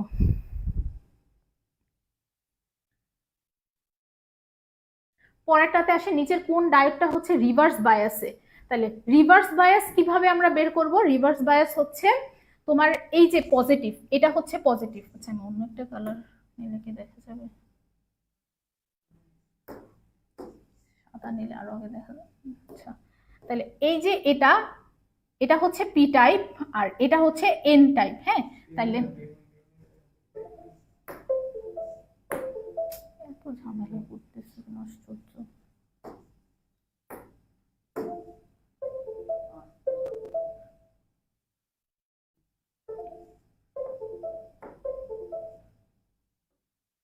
তাহলে দেখো এই যে পজিটিভটা আছে পি টাইপ, পি টাইপের সাথে থাকবে হচ্ছে বেশি ভোল্ট, আর মানে বিভব পার্থক্য এখানে ইয়েটা থাকবে, বেশিটা থাকবে, আর এন টাইপের সাথে থাকবে হচ্ছে কমটা। তাইলে এটা ফরওয়ার্ড বায়াসে থাকবে। কি বলছি? পি টাইপের সাথে থাকবে বেশি বিভব আর এন টাইপের সাথে থাকবে হচ্ছে কম। তাইলে সেটাকে আমরা কি বলবো? Forward bias. এখন যেহেতু এখানে রিভার্স বায়াস বলছে, তার মানে কি তার উল্টাটা থাকবে। তাইলে পি টাইপের সাথে থাকবে কি এখন এখানে কম, আর এন টাইপের সাথে থাকবে হচ্ছে বেশি। তাহলে আমরা দেখি কোনটাতে আছে পি টাইপের সাথে কম আর এন টাইপের সাথে বেশি। এটাতে খেয়াল করো, এটাতে পি টাইপের সাথে আছে হচ্ছে 0, এন টাইপের সাথে আছে হচ্ছে -10। তার মানে কিন্তু পি টাইপের সাথেই বেশি আছে, সো এটা রিভার্স বায়াসে না। এর পরেরটাতে আসি, দেখো এন টাইপের সাথে আছে কত? +5।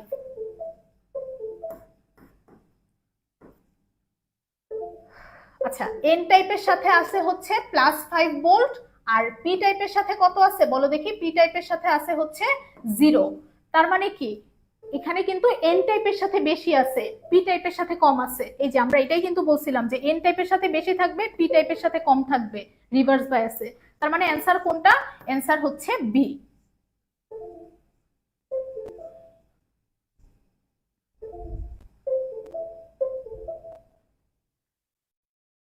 আচ্ছা, পরেরটাতে আসি, লজিক বর্তনীটা কোন গেট নির্দেশ করে? তাহলে বলো তো সবাই, এই লজিক বর্তনীটা কোন গেট নির্দেশ করে? একটু খেয়াল করো, এখানে কি হয়েছে? এ নট গেটে কি হয়ে গেছে? এ বার।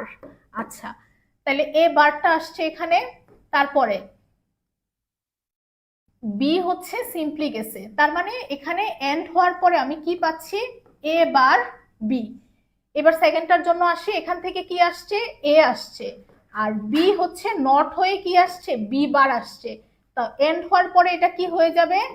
এ বি বার। তাইলে এখান থেকে আসতেছে এ বার বি, আর এখানে আসতেছে এ বি বার, সেটা অর, এটা তো অর গেট। তাহলে অর হওয়ার পরে কি হয়ে যাচ্ছে? এ বার B plus A B bar. So এটা আমরা কি জানি? এ বার বি প্লাস এ বি বার। এটা কোন গেটের? লজিক গেটের। কোন লজিক গেটের সমীকরণ? এটা হচ্ছে এক্সর, জর আর কি আমরা জর বলি, বাট এটা হচ্ছে এক্সর গেটের সমীকরণ। এ বার বি প্লাস হচ্ছে এ বি বার। তার মানে এটা কোনটা? এই লজিক বর্তনী এটা কোন গেট নির্দেশ করে? সেটা হচ্ছে এক্সর গেট নির্দেশ করে।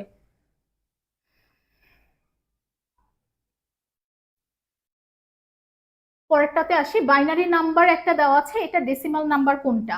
আচ্ছা, সো তোমার হচ্ছে 10111।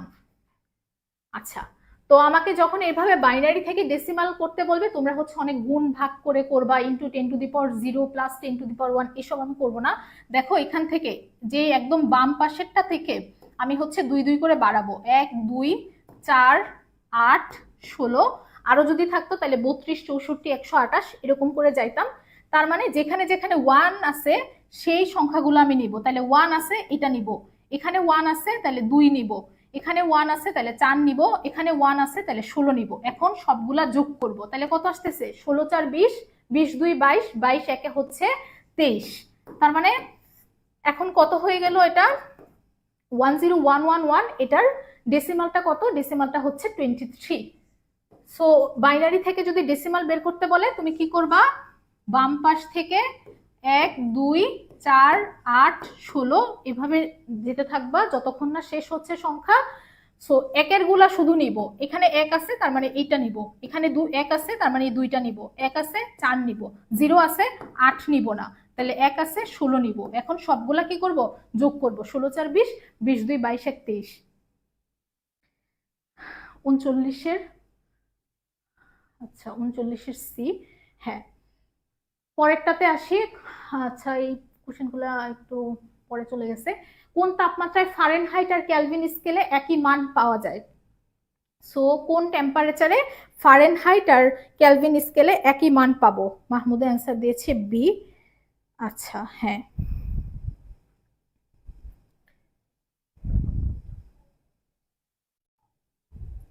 সো আমার হচ্ছে এখানে কোন কোন স্কেল? ফারেনহাইট বলছে আর কেলভিন বলছে। আমরা ফর্মুলা জানি কি? এফ মাইনাস 32/9 ইকুয়াল হচ্ছে কে মাইনাস 273/5। সো যেহেতু আমাকে বলছে ফারেনহাইট আর কেলভিন স্কেলে একই মান পাওয়া যাবে, তো এফ আর কে ইকুয়াল আমি কি ধরে নিব বলো দেখি? এক্স। তার মানে এক্স মাইনাস 32/9 ইকুয়াল হচ্ছে এক্স মাইনাস 273/5। তাহলে কত আসতেছে? 5x মাইনাস 180 ইকুয়াল হচ্ছে 9x মাইনাস 9 ইন্টু 273 কত দেখি?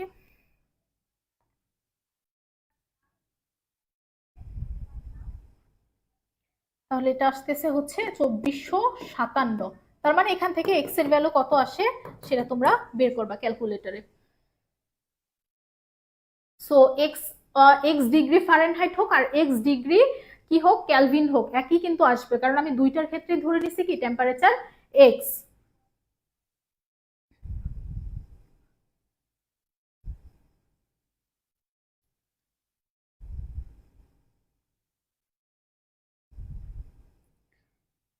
আচ্ছা, সো ক্যালকুলেশন যদি করো এটা আসবে হচ্ছে 574 আচ্ছা আমি একটু ক্যালকুলেশনটা দেখে দিই।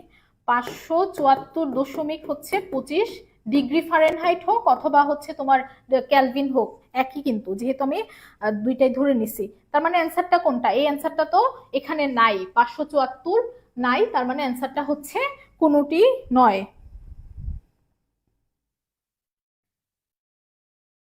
পরেরটাতে আসি। রোদ থার্মোমিটারের রোদ হচ্ছে 0°C তাপমাত্রায় 8 ওহম এবং 100°C তাপমাত্রায় 20 ওহম। তাহলে থার্মোমিটারটাকে যখন আমি একটা চুল্লিতে স্থাপন করব সেক্ষেত্রে তার রোদ আসবে হচ্ছে 32 ওহম। চুল্লির তাপমাত্রা কত? চুল্লির তাপমাত্রা কত বের করো। সেলসিয়াসে দেওয়া থাকলে এটা আমরা হচ্ছে ডিরেক্ট বের করে ফেলবো। আচ্ছা মাহমুদা আক্তার মেনশন দিছে হাইলাইট। আর থিটাটা আমরা এইভাবে ডিরেক্টলি বের করে ফেলবো, সেটা হচ্ছে আর থিটা মাইনাস হচ্ছে আর জিরো ডিভাইডেড বাই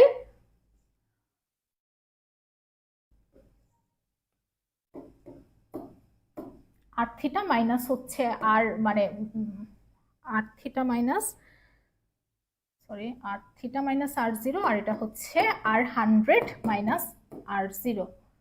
তাহলে এখান থেকে হচ্ছে বের করে ফেলো দেখি।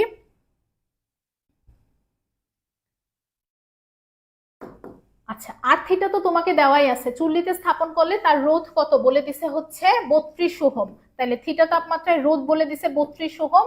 আর জিরো কত? 0°C তাপমাত্রায় রোধ বলে দিছে 8 ওহম। আর আর 100 কত? 100°C। এখানে 100°C তাপমাত্রায় রোধ কত বলে দিছে 20 ওহম মাইনাস আর জিরো হচ্ছে 8 ওহম ইনটু, কিন্তু এটা কেউ ভুল করবে না, এটা হচ্ছে 100°C মাইনাস হবে, যেহেতু আমি সেলসিয়াস ইয়ে নিয়ে কাজ করতেছি আর কি। তাহলে এখান থেকে কত আসবে? 32 মাইনাস 8 হচ্ছে 24 ডিভাইডেড বাই হচ্ছে 12 ইন্টু 100। তাহলে 200°C আসবে হচ্ছে এটার অ্যান্সার।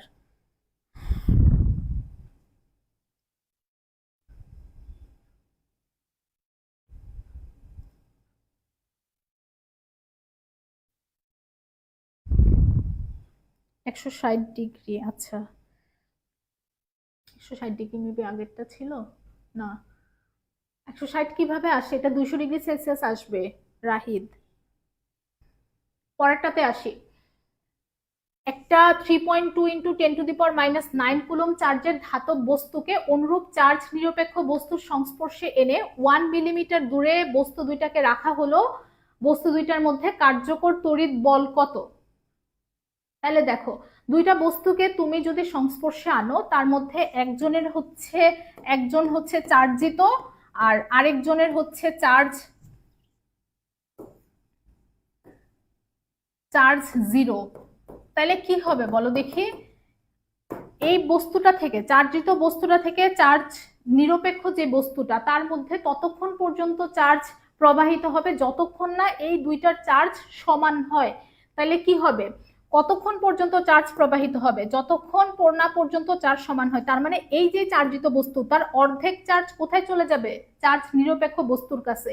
তাহলে কি হবে? এটার চার্জ কত হবে তাইলে বলো দেখি? 3.2 ইন্টু 10⁻⁹ ডিভাইডেড বাই 2। সিমিলারলি এটার চার্জও কত হবে? 3.2 ইন্টু 10⁻⁹ ডিভাইডেড বাই 2। কি বললাম? চার্জিত বস্তু থেকে চার্জ নিরপেক্ষ বস্তুর মধ্যে ততক্ষণ পর্যন্ত চার্জ প্রবাহিত হবে যতক্ষণ না দুইটার মধ্যে চার্জ সমান হবে। তাহলে এই চার্জিত বস্তু থেকে অর্ধেক চার্জ কোথায় চলে যাবে? চার্জ নিরপেক্ষ বস্তুর কাছে। তার মানে দুইটার চার্জে আলটিমেটলি কত হচ্ছে? এখন সমান হচ্ছে, যেটা পাচ্ছি কত আমরা? 1.6 ইন্টু 10⁻⁹।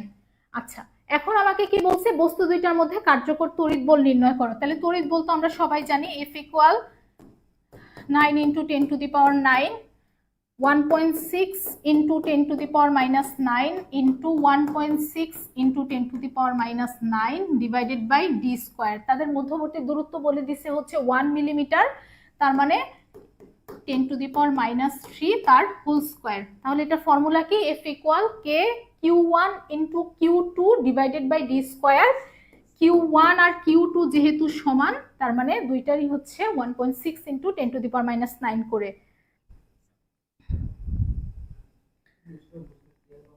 আচ্ছা, এটা কি বুঝছো সবাই? বুঝলে হচ্ছে ক্লিয়ার কমেন্ট করো। 43 নাম্বারটা এটা একটু কনসেপচুয়াল আর কি, যে চার্জিত বস্তু আর চার্জ নিরপেক্ষ বস্তুর মধ্যে চার্জ সমান না হওয়া পর্যন্ত চার্জ প্রবাহিত হতে থাকবে আর কি। তারপরেরটাতে আসি, দেখো কি বলছে? 3.25 ইন্টু 10⁻⁻29 কুলম চার্জের একটা প্লাস্টিকের বল কোন স্থানে 2.6 ইন্টু 10⁴ ভোল্ট পার মিটার একটি সুষম বৈদ্যুতিক ক্ষেত্রে ঝুলন্ত অবস্থায় রাখা হলো। উক্ত স্থানে অভিকর্ষজ ত্বরণের মান বলে দেওয়া আছে 10 মিটার পার সেকেন্ড স্কোয়ার। এক্ষেত্রে বলটার ভর কত? বলটার ভর কত সেটা জানতে চাওয়া হচ্ছে। আচ্ছা, সো দেখো, আমরা তো সবসময় জানি যে ওজন হচ্ছে পৃথিবীর কেন্দ্রের দিকে কাজ করে বা নিচের দিকে। সেই বলটার ওজন হচ্ছে mg, নিচের দিকে কাজ করে। এখন বলটাকে যদি আমার ঝুলন্ত অবস্থায় রাখতে হয়, তাহলে কি হবে? তার মধ্যে নেট যে বলটা বা মোট বল, যে মোট বলটা বলটার উপর কাজ করবে, সেটা কি হইতে হবে বলো? 0। যদি সে 0 হইতে হয় বা ঝুলন্ত অবস্থায় রাখতে হয় আর কি বলটাকে। তাহলে বলটাকে যদি ঝুলন্ত অবস্থায় রাখতে হয়, নিচের দিকে কি কাজ করতেছে? mg। তার মানে অবশ্যই উপরের দিকে একটা বল কাজ করতে হবে যদি তাদের মানে নেট ফোর্সটা F নেট ইকুয়াল যদি 0 হইতে হয়। না হলে কি? F নেট 0 না হলে কি হবে বলো দেখি? আমরা তো জানি F ইকুয়াল ma। তাহলে তার মধ্যে একটা কি থাকবে? বল থাকলে তার মধ্যে কি থাকবে? ত্বরণ থাকবে। সো যদি স্থির রাখতে হয়, তার মানে কি হইতে হবে? বলটা 0 হইতে হবে। তাহলে এই বরাবর যদি একটা mg কাজ করে, তার মানে উপরের দিকেও একটা বল কাজ করতে হবে, যেই দুইটা মানে বিপরীত দিকে কাজ করলে আলটিমেটলি তো মাইনাস হয়ে যাবে, তাহলে 0 হয়ে যাবে আর কি। সো নিচের দিকে যদি mg কাজ করে, উপরের দিকেও একটা বল কাজ করতে হবে। সেটা যেহেতু এখানে ইলেকট্রিক বা তড়িৎ ক্ষেত্র, তার মানে কোন বল কাজ করবে? তড়িৎ বল, যেটা হচ্ছে QE। তাহলে আমাকে কি বের করতে বলছে? বলটার ভর। তাহলে আমরা বের করব mg ইকুয়াল QE। দুইটা বল অবশ্যই সমান হইতে হবে, না হলে কিন্তু এটা 0 হচ্ছে না। তার মানে mg ইকুয়াল QE, সেখান থেকে m ইকুয়াল কি আসবে? QE divided by g। তাহলে এম এর ভর এম বের করো, এখানে সবকিছুই তোমাকে দেওয়া আছে। কিউ দেওয়া আছে হচ্ছে 3.25 ইন্টু 10⁻29, আর তড়িৎ ক্ষেত্র দেওয়া আছে সেটা হচ্ছে 2.6 ইন্টু 10⁴ ডিভাইডেড বাই জি কত, ত্বরণের মান দেওয়া আছে হচ্ছে 10।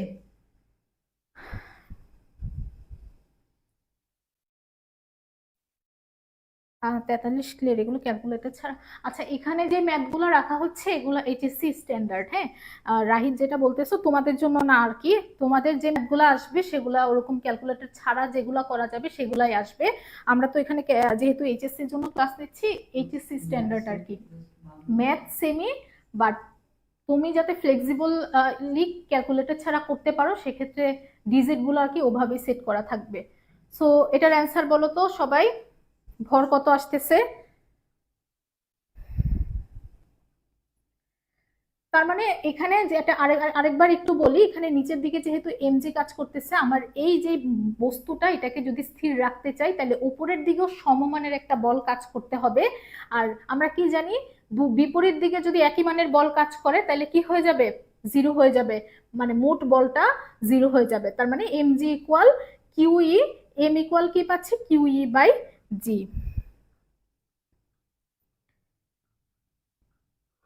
উপরে তারপরে আসি, পি কিউ আর এস আয়তক্ষেত্রে হচ্ছে পি কিউ দেওয়া আছে 3 মিটার,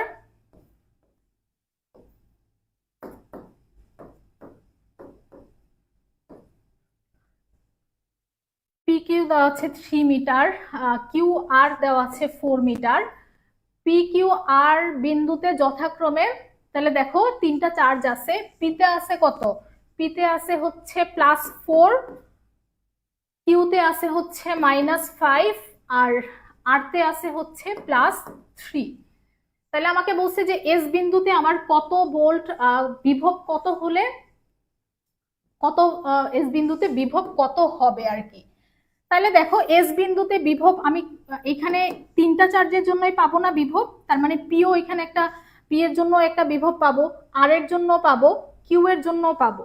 তাহলে দেখো আমরা বের করি, ভিপি প্লাস ভিকিউ প্লাস হচ্ছে ভিআর।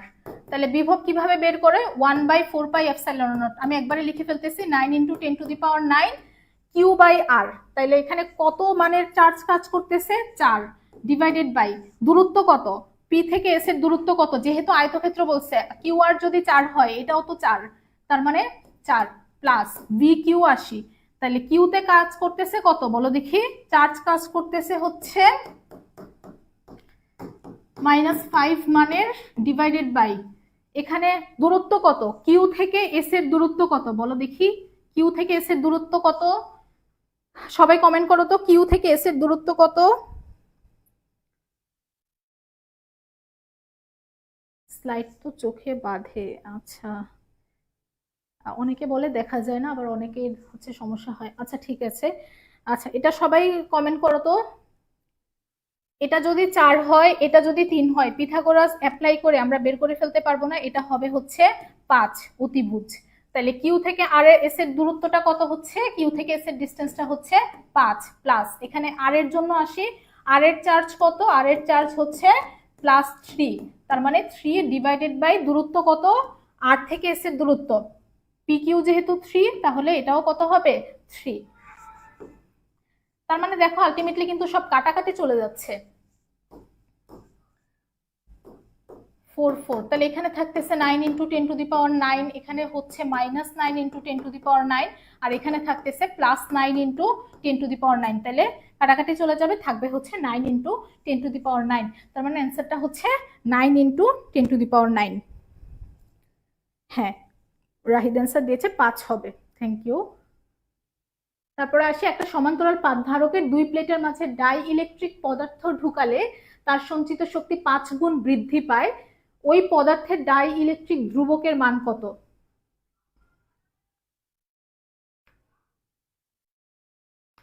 বের করো তো দেখি, ডাইইলেকট্রিক পদার্থ ঢুকালে তার সঞ্চিত শক্তি 5 গুণ হয়, তাহলে ওই পদার্থের ডাইইলেকট্রিক ধ্রুবকের মান কত? আমাদের ডাইইলেকট্রিক ধ্রুবকের সাথে সম্পর্ক আছে কার? ধারকত্বের সম্পর্ক আছে epsilon naught K A by D. তাইলে দেখো এখন আসি হচ্ছে, আর সি এর সাথে কার সম্পর্ক আছে? সি এর সাথে আমরা হচ্ছে ইউ ইকুয়াল জানি হাফ সি ভি স্কোয়ার। তার মানে ইউ এর সাথে সি এর সম্পর্ক, আবার সি এর সাথে হচ্ছে কে এর সম্পর্ক। তাহলে দেখো এখন আসি, U two by U one আমরা কি লিখতে পারি বলো? C two by C one. তাহলে ইউ টু কত বলে দিছে? 5 গুণ বেড়ে যায়, তার মানে 5u divided by U C two by C one. তাহলে সি টু আমরা কত পাচ্ছি? 5c1। আচ্ছা এখন আসি, 5c1 পেয়ে গেলাম, এখন ডাইইলেকট্রিক ধ্রুবক নিয়ে কাজ করব। তাহলে ওই পদার্থের ডাইইলেকট্রিক ধ্রুবকের মান কত হবে এখন বলো দেখি? সি এর সাথে সম্পর্ক তো সমানুপাতিক ডাইইলেকট্রিক ধ্রুবকের। আচ্ছা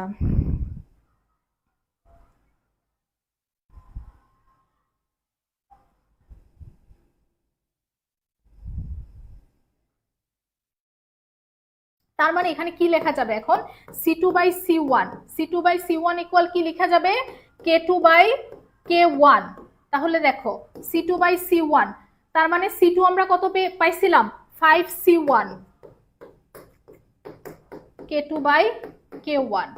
আর কে এর মানটা যেহেতু তোমাকে হচ্ছে কে এর মান যেহেতু কিছু বলে দেওয়া নাই, তার মানে আমরা হচ্ছে কে ওয়ান, যেটা কে ওয়ানটা হচ্ছে শূন্য মাধ্যমের ক্ষেত্রে ধরে নিব, বা শূন্য মাধ্যমের ক্ষেত্রে ডাইইলেকট্রিক ধ্রুবক আমরা কত জানি?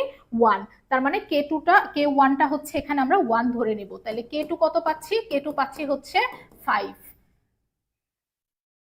তার মানে ইউ এর সাথে হচ্ছে সি এর সম্পর্ক নিয়ে আগে সি এর ভ্যালুটা বের করছি, দেন সি এর সাথে আবার ডাইইলেকট্রিক ধ্রুবকের সম্পর্ক। তাহলে C two by C one equal K two by K one. C two আমরা পাইছিলাম কত? ওখান থেকে 5c1। আর কে ওয়ান কত ধরে নিছি? ধরে নিছি যে এটা হচ্ছে শূন্য মাধ্যমের ডাইইলেকট্রিক ধ্রুবক, তাহলে কে ওয়ান এর ভ্যালুটা হচ্ছে 1। তার মানে অ্যান্সারটা পাচ্ছি কত এখান থেকে? 5। পরেরটাতে আসি,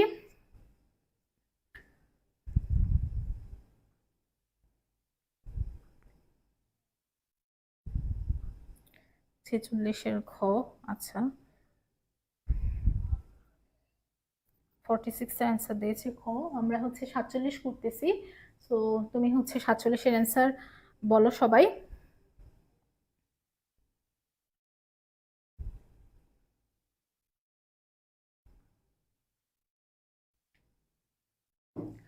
আর এর ফর্মুলা আমরা কি জানি? একই উপাদানে তৈরি যেহেতু বলছে, তার মানে এখানে রোটা হচ্ছে সেম। তাহলে আর ইকুয়াল হচ্ছে আমরা জানি রো এল বাই এ, যেহেতু একই উপাদান তার মানে রোটা হচ্ছে সেম। তাহলে আর এর সাথে এল এর সম্পর্ক কি বলো? সমানুপাতিক। তার মানে R two by R one, R one by R two equal আমি কি লিখতে পারবো? L one by L two into এর সাথে আর এর সম্পর্কটা কি বলো? ব্যস্তানুপাতিক। তাহলে R one by R two কি হবে? A two by A one. তাহলে L one by L two কিন্তু আমাকে দেওয়া আছে দৈর্ঘ্যের অনুপাত কত? 2:1। তার মানে 2/1 into A two by A one. ক্ষেত্রফল তোমাকে ডিরেক্টলি দেওয়া নাই, কি দেওয়া আছে? ব্যাসের অনুপাত। তাহলে এ ইকুয়াল আমরা কি লিখতে পারি? Pi R square. তার মানে R two square divided by R one whole square করিয়ে দেই একবারে। তাহলে 2 into R two by R one কত আসতেছে? 4:1 আসবে। তার মানে R two by R one আসবে হচ্ছে 1/4 তার স্কোয়ার। তাহলে কত আসতেছে? 2 ইন্টু 1/16, যেটাকে কাটাকাটি করলে 1:8 আসবে হচ্ছে এটার মান। তাহলে আর ওয়ান্স টু আর টু আমরা কত পাচ্ছি? 1:8। তার মানে এটা মনে রাখবা, আর এর সাথে এল এর সম্পর্ক সমানুপাতিক, আর এর সাথে ক্ষেত্রফলের সম্পর্ক ব্যস্তানুপাতিক।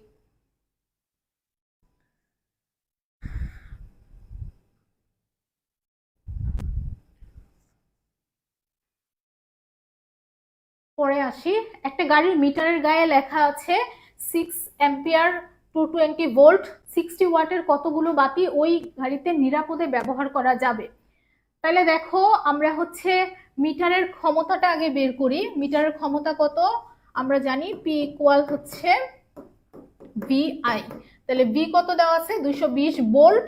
এম্পিয়ার তড়িৎ প্রবাহ কত দেওয়া আছে? I 6 ampere. তাহলে কত আসতেছে? 1320 মেবি, 7 গুণে 12। হ্যাঁ, 1320 আসবে হচ্ছে 1320 ওয়াট। তাহলে এখন দেখো 60 ওয়াটের কতগুলো বাতি, ওই গাড়ির ক্ষমতা হচ্ছে 1300 মিটার, 1320 মিটার, তাহলে 60 ওয়াটের কতগুলো বাতি নিরাপদে ব্যবহার করা যাবে, 60 দ্বারা যদি ভাগ করে দেয় তাহলে কিন্তু পেয়ে যাচ্ছে। কত আসতেছে বলো?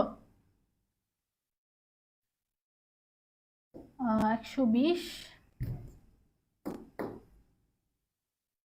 22টা মোস্ট প্রবাবলি। বাট অত কিছু করাও লাগবে না তোমার, কিন্তু এখানে এটাই দেওয়া আছে, তার মানে আমরা এটাও বের করা লাগতো না। সো অ্যান্সার আসতেছে 220 into 6 divided by 60, 220 into 6 divided by 60।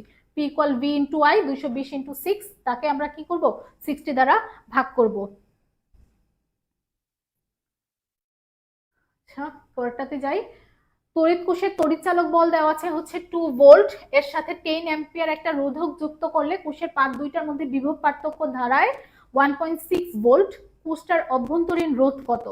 আচ্ছা সো আমাদের হচ্ছে এখানে অভ্যন্তরীণ রোধ বের করতে হবে। আমরা ফর্মুলা জানি I ইকুয়াল ই বাই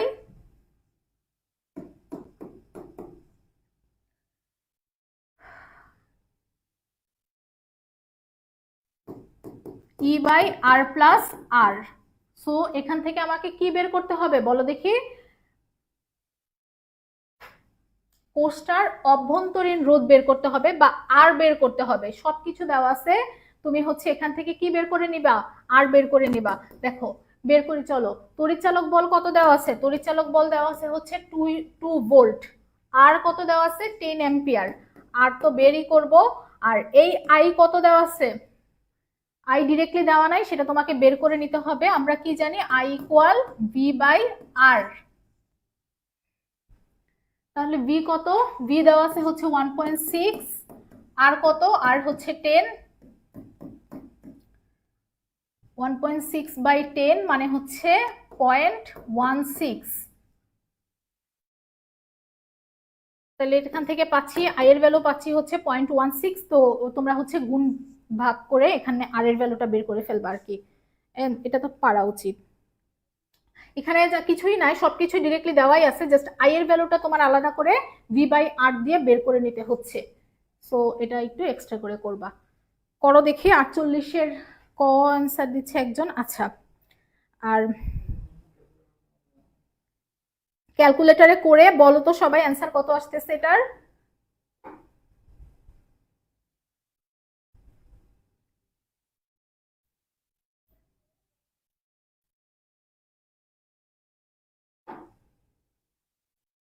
সেটার অ্যান্সার আসবে হচ্ছে 2.5 ওহম।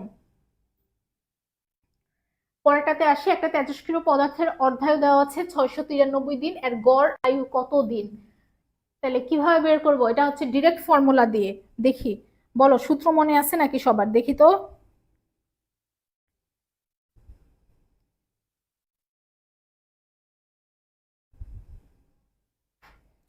গড় আয়ুর ফর্মুলা আমরা কি জানি? গড় আয়ু ইকুয়াল হচ্ছে টি half divided by 0.693।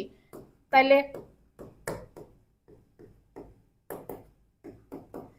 T half divided by 0.693, T half কত? অর্ধায়ু দেওয়া আছে হচ্ছে 693 ডিভাইডেড বাই 0.693, তার মানে কত আসতেছে গড় আয়ু? 1000 দিন আসবে হচ্ছে। এটা কাটাকাটি করলে 1 আর 3টা শূন্য, তার মানে হচ্ছে 1000 দিন। তো খুব সহজ, জাস্ট গড় আয়ুর যে ফর্মুলা আছে টি হাফ ডিভাইডেড বাই 0.693।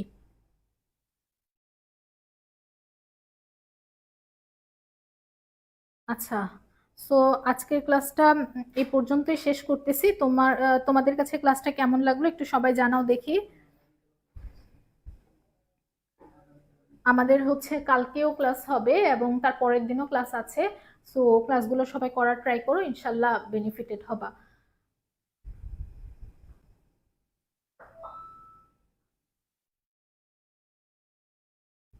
আচ্ছা ক্লাসটা তোমাদের কাছে কেমন লাগলো? আর যদি এই ক্লাসটার পিডিএফ তোমাদের দরকার হয় সেক্ষেত্রে ক্লাসটা হচ্ছে শেয়ার করে তার স্ক্রিনশট যদি পেজে দাও তাহলে তোমাকে পিডিএফটা দিয়ে দেওয়া হবে। সো আজকের মতো এখানে শেষ করছি। যাদের ফিজিক্স ফার্স্ট পেপার পরীক্ষা একটু খারাপ হয়েছে টেনশনের কিছু নাই, তোমার এখন বেস্টটা ট্রাই করতে হবে। ফিজিক্স সেকেন্ড পেপারটা যাতে ভালো হয় আর কি। আচ্ছা, তানজিম আহমেদ দিয়েছে best class, thank you. So সবাই ভালো মতো প্রিপারেশন নাও, ইনশাল্লাহ দেখা হবে অন্য কোনো ক্লাসে। আল্লাহ হাফিজ।